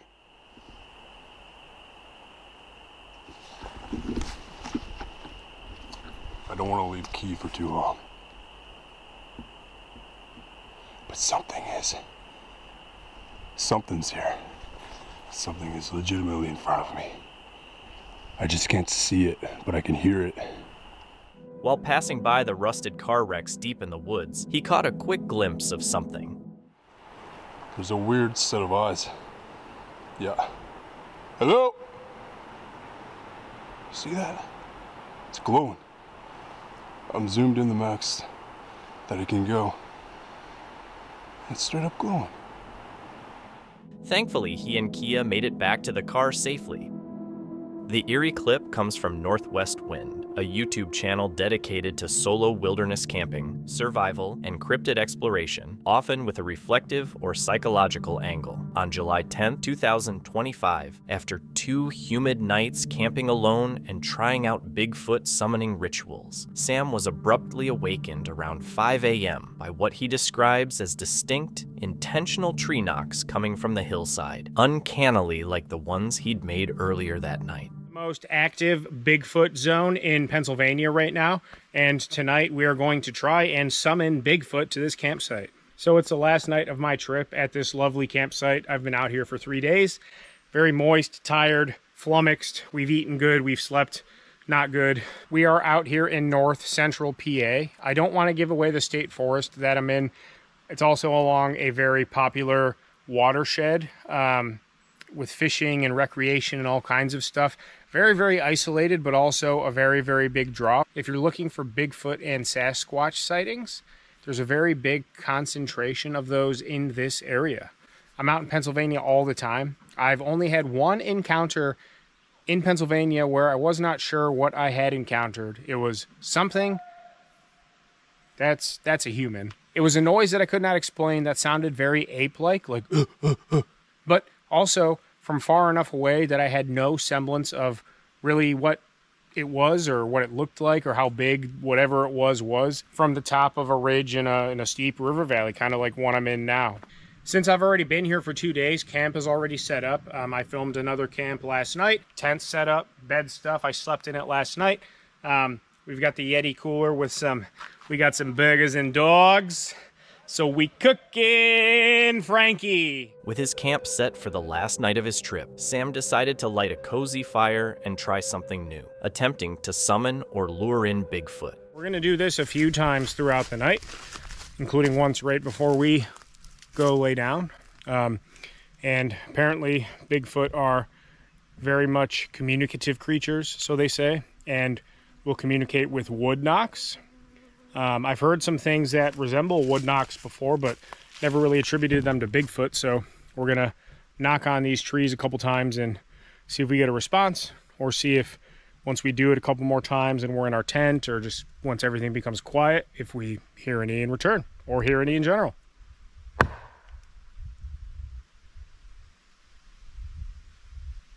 This state forest is 145,000 acres. All mountainy, hilly river valleys. If there's going to be something in Pennsylvania, and there's this many sightings per capita, why would this not be a great place to encounter one?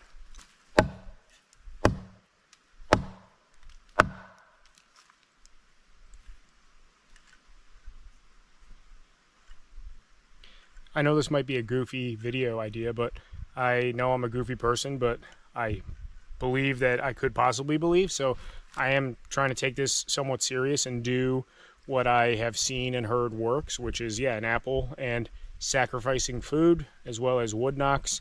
We're going to clack some rocks together, and we're also going to do some whoops. Do some whoops right now. I'm going to do my own best version. Whoop! Whoop!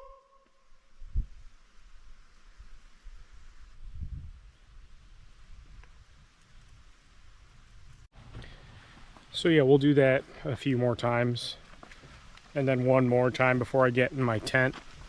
If I got a response, if I got a response to the wood knock or the whooping, I don't know what I would do, honestly.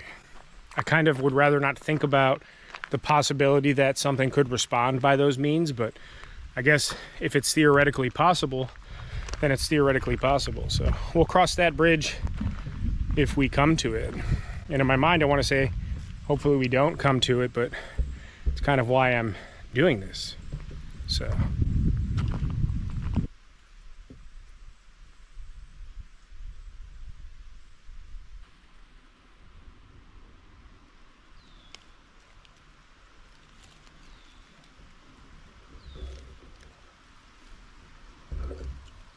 He experiments with different techniques said to attract Bigfoot, such as knocking on trees and leaving out food, hoping to make some kind of contact.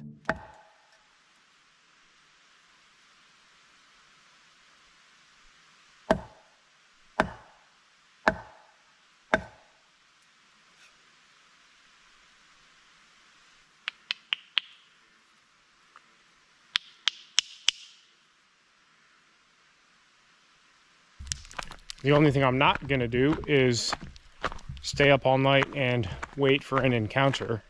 If they want to come find me, I'm not mobile, I'm stationary, so that should make it easy for them. Been asleep for a while. Something just startled me up.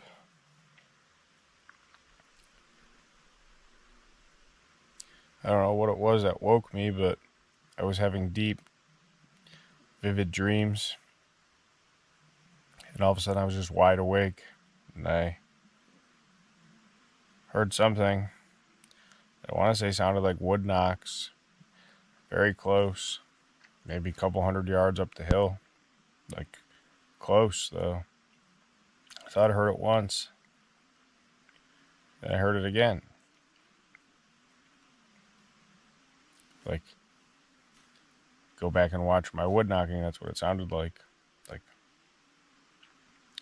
intentional wood knocking sounds.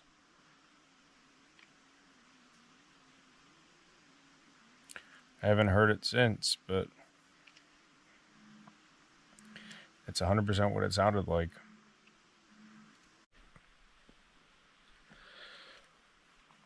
Just before 5 a.m. Actually, I've been sleeping pretty good tonight. I did wake up to pee a few times and heard those knocks. Thought I heard what was, I don't know if it was just a growl of something, but something made a noise. But nothing that felt anything close to like, it was like but it was like not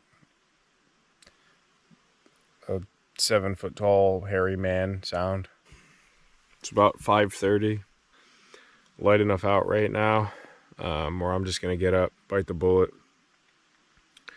I think just laying here for 40 more minutes ish until my alarm goes off is not gonna do me any good, so we're gonna get up and start the day. It's pretty well light outside now, light enough for me to get some stuff done, check on the hot dog and the apple, and go from there. So unless Bigfoot's coming to try and see if I'm gonna cook him breakfast, I think we're gonna go ahead and say that he did not like the way that I smell and taste. I think we're gonna have to stick to the fact that whether he's real or not, I'll have to try again another day to prove that. All night long, he wakes up several times to what sounds like more knocking echoing through the forest. Whether it's just a coincidence or something responding, it has his heart pounding. Right before sunrise, he goes to check the food he'd left hanging in a tree. Go check on the hot dog and the apple. Come on, let's go do that. I forgot about that somehow. Let's go. Like I said again, I'm gonna bet that they're both still there. They're gone.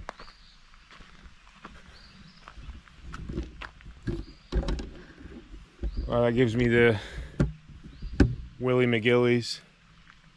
They're both gone.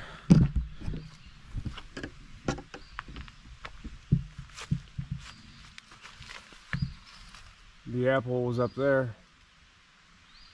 The hot dog was right here.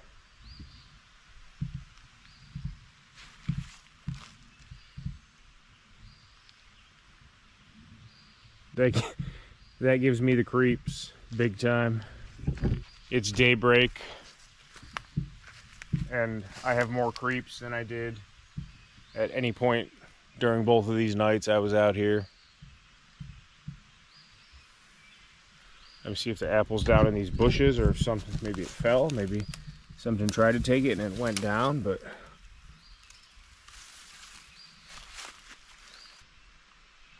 I just got like a chill down my spine.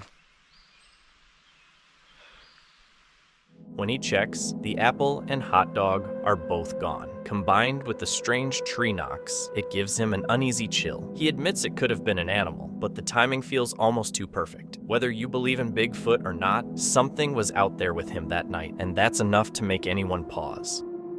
The Lost Places and Legends YouTube channel featured a team of explorers who ventured into a spot called Top of the World, deep within Talladega National Forest. What began as a routine exploration soon turned into a much more disturbing experience. The group set out on a cold winter night with temperatures plunging into the 20s. Despite the freezing weather, they were eager to investigate this remote and mysterious place, a location they had visited several years before.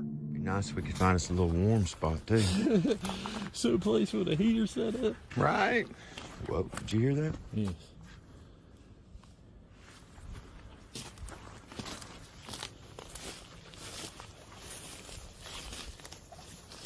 So they go straight down on this side.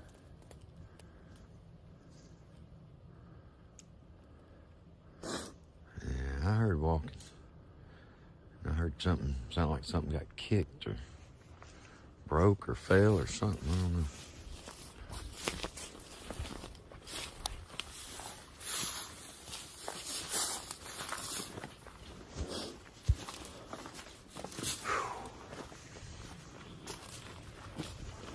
Yeah, every part of my body is warm except for my hands. That's where I'm at with it. And my nose. My hands and my right nose.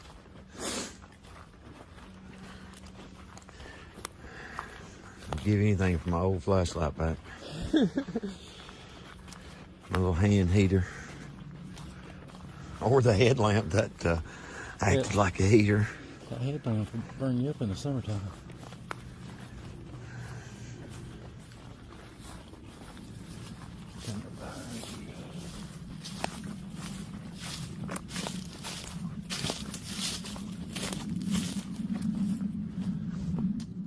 As they made their way along the trail, strange noises started to come from the darkness. At first, it seemed like small animals rustling in the underbrush, but the sounds soon became clearer. Twigs snapping, footsteps crunching on the ground. Something or someone was moving just beyond their sight. Then, suddenly, a loud crack rang out as a branch broke in the trees.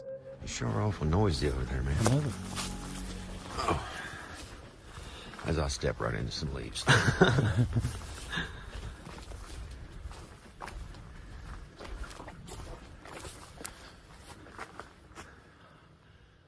tree right there could put somebody in some pain. Right. He's got that one pushed over the top, see it? Yeah, oh yeah, it's not gonna weather many more storms.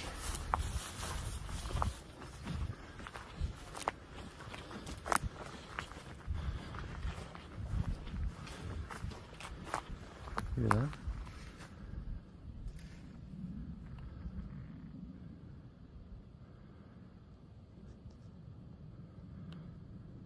All right then.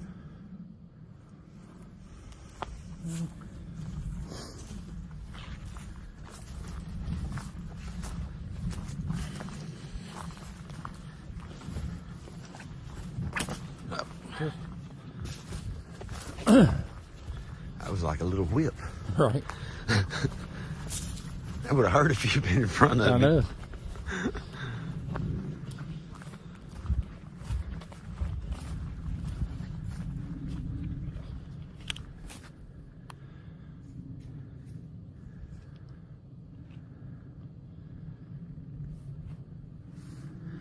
I'm hearing something. I got this daggum beanie on, so it's hard to tell. Is it down over your ears? Yeah. See, mine's only at the top of my ears.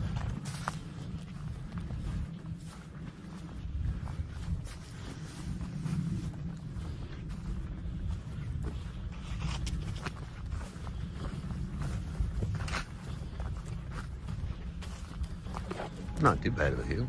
Yeah. The unnerving part was that whatever was out there wasn't running away. It was stalking them. One explorer spotted a shadowy figure moving quickly at eye level among the trees. Despite panic, their curiosity pushed them to keep going, but the threats escalated as objects were thrown near them. Realizing they were in danger and not welcome, they decided to retreat. As they returned to their truck, the eerie noises and feeling of being watched followed them all the way.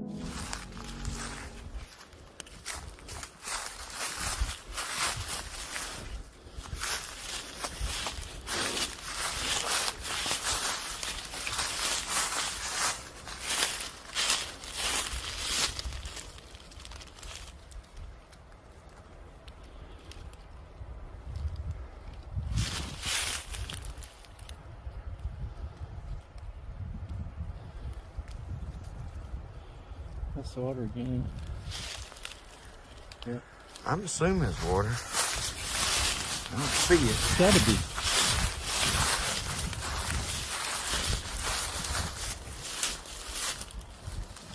Yeah, that's water.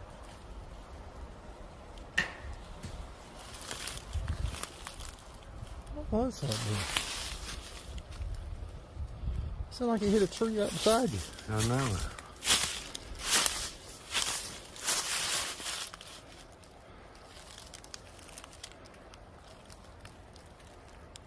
Something's throwing things at us, man.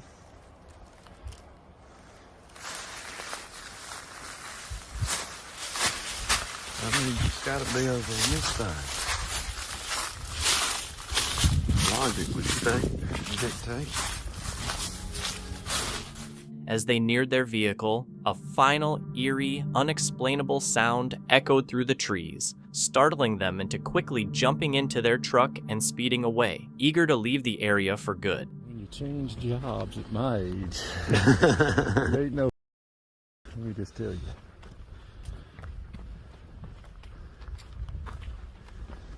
plan on changing again. As soon as I get the chance. As soon as you get a chance, you're changing again. I will change again. Did you hear that? Oh, it's right beside me. It's my flashlight.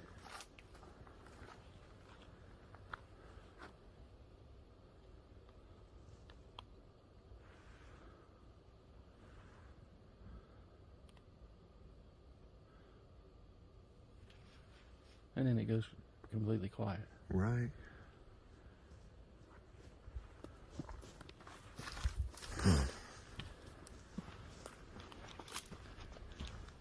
Alrighty then. What they experienced that night went beyond just strange noises. There were also numerous white lights shining from the woods, visible in the footage and noticed by many viewers. Whatever it was, it made its presence unmistakably known, leaving a lasting impression they would never forget from their night in Talladega National Forest.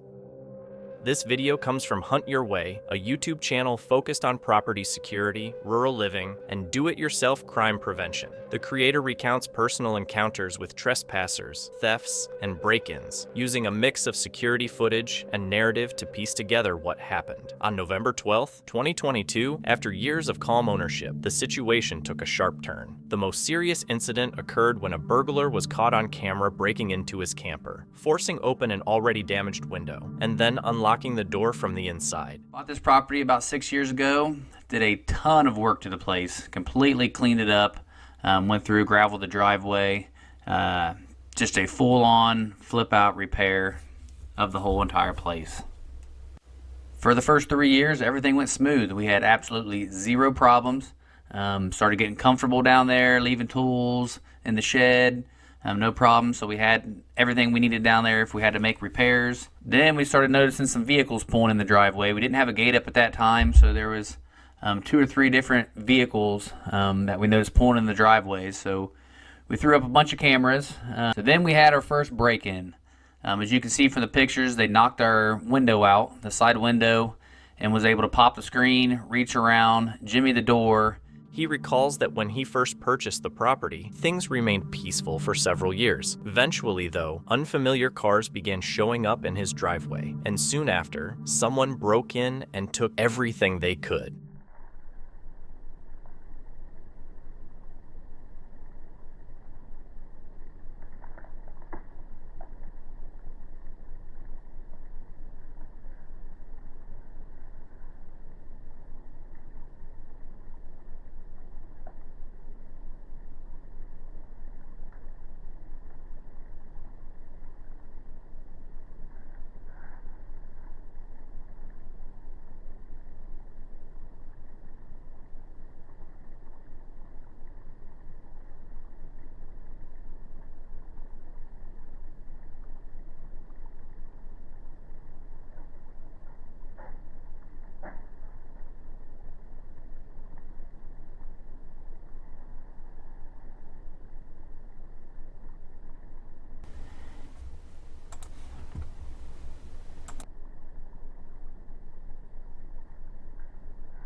Fortunately, by that time, he no longer kept anything of significant value in the camper, so the thief ended up taking only an old heater. Alright guys, so after that that break-in there of getting the video, set everything back up, camera-wise, fixed the window, retaped it I guess I should say, and headed back up north and ended up coming back down 2 weeks later, and this is what we found. Alright, hey, we just got back down to the property.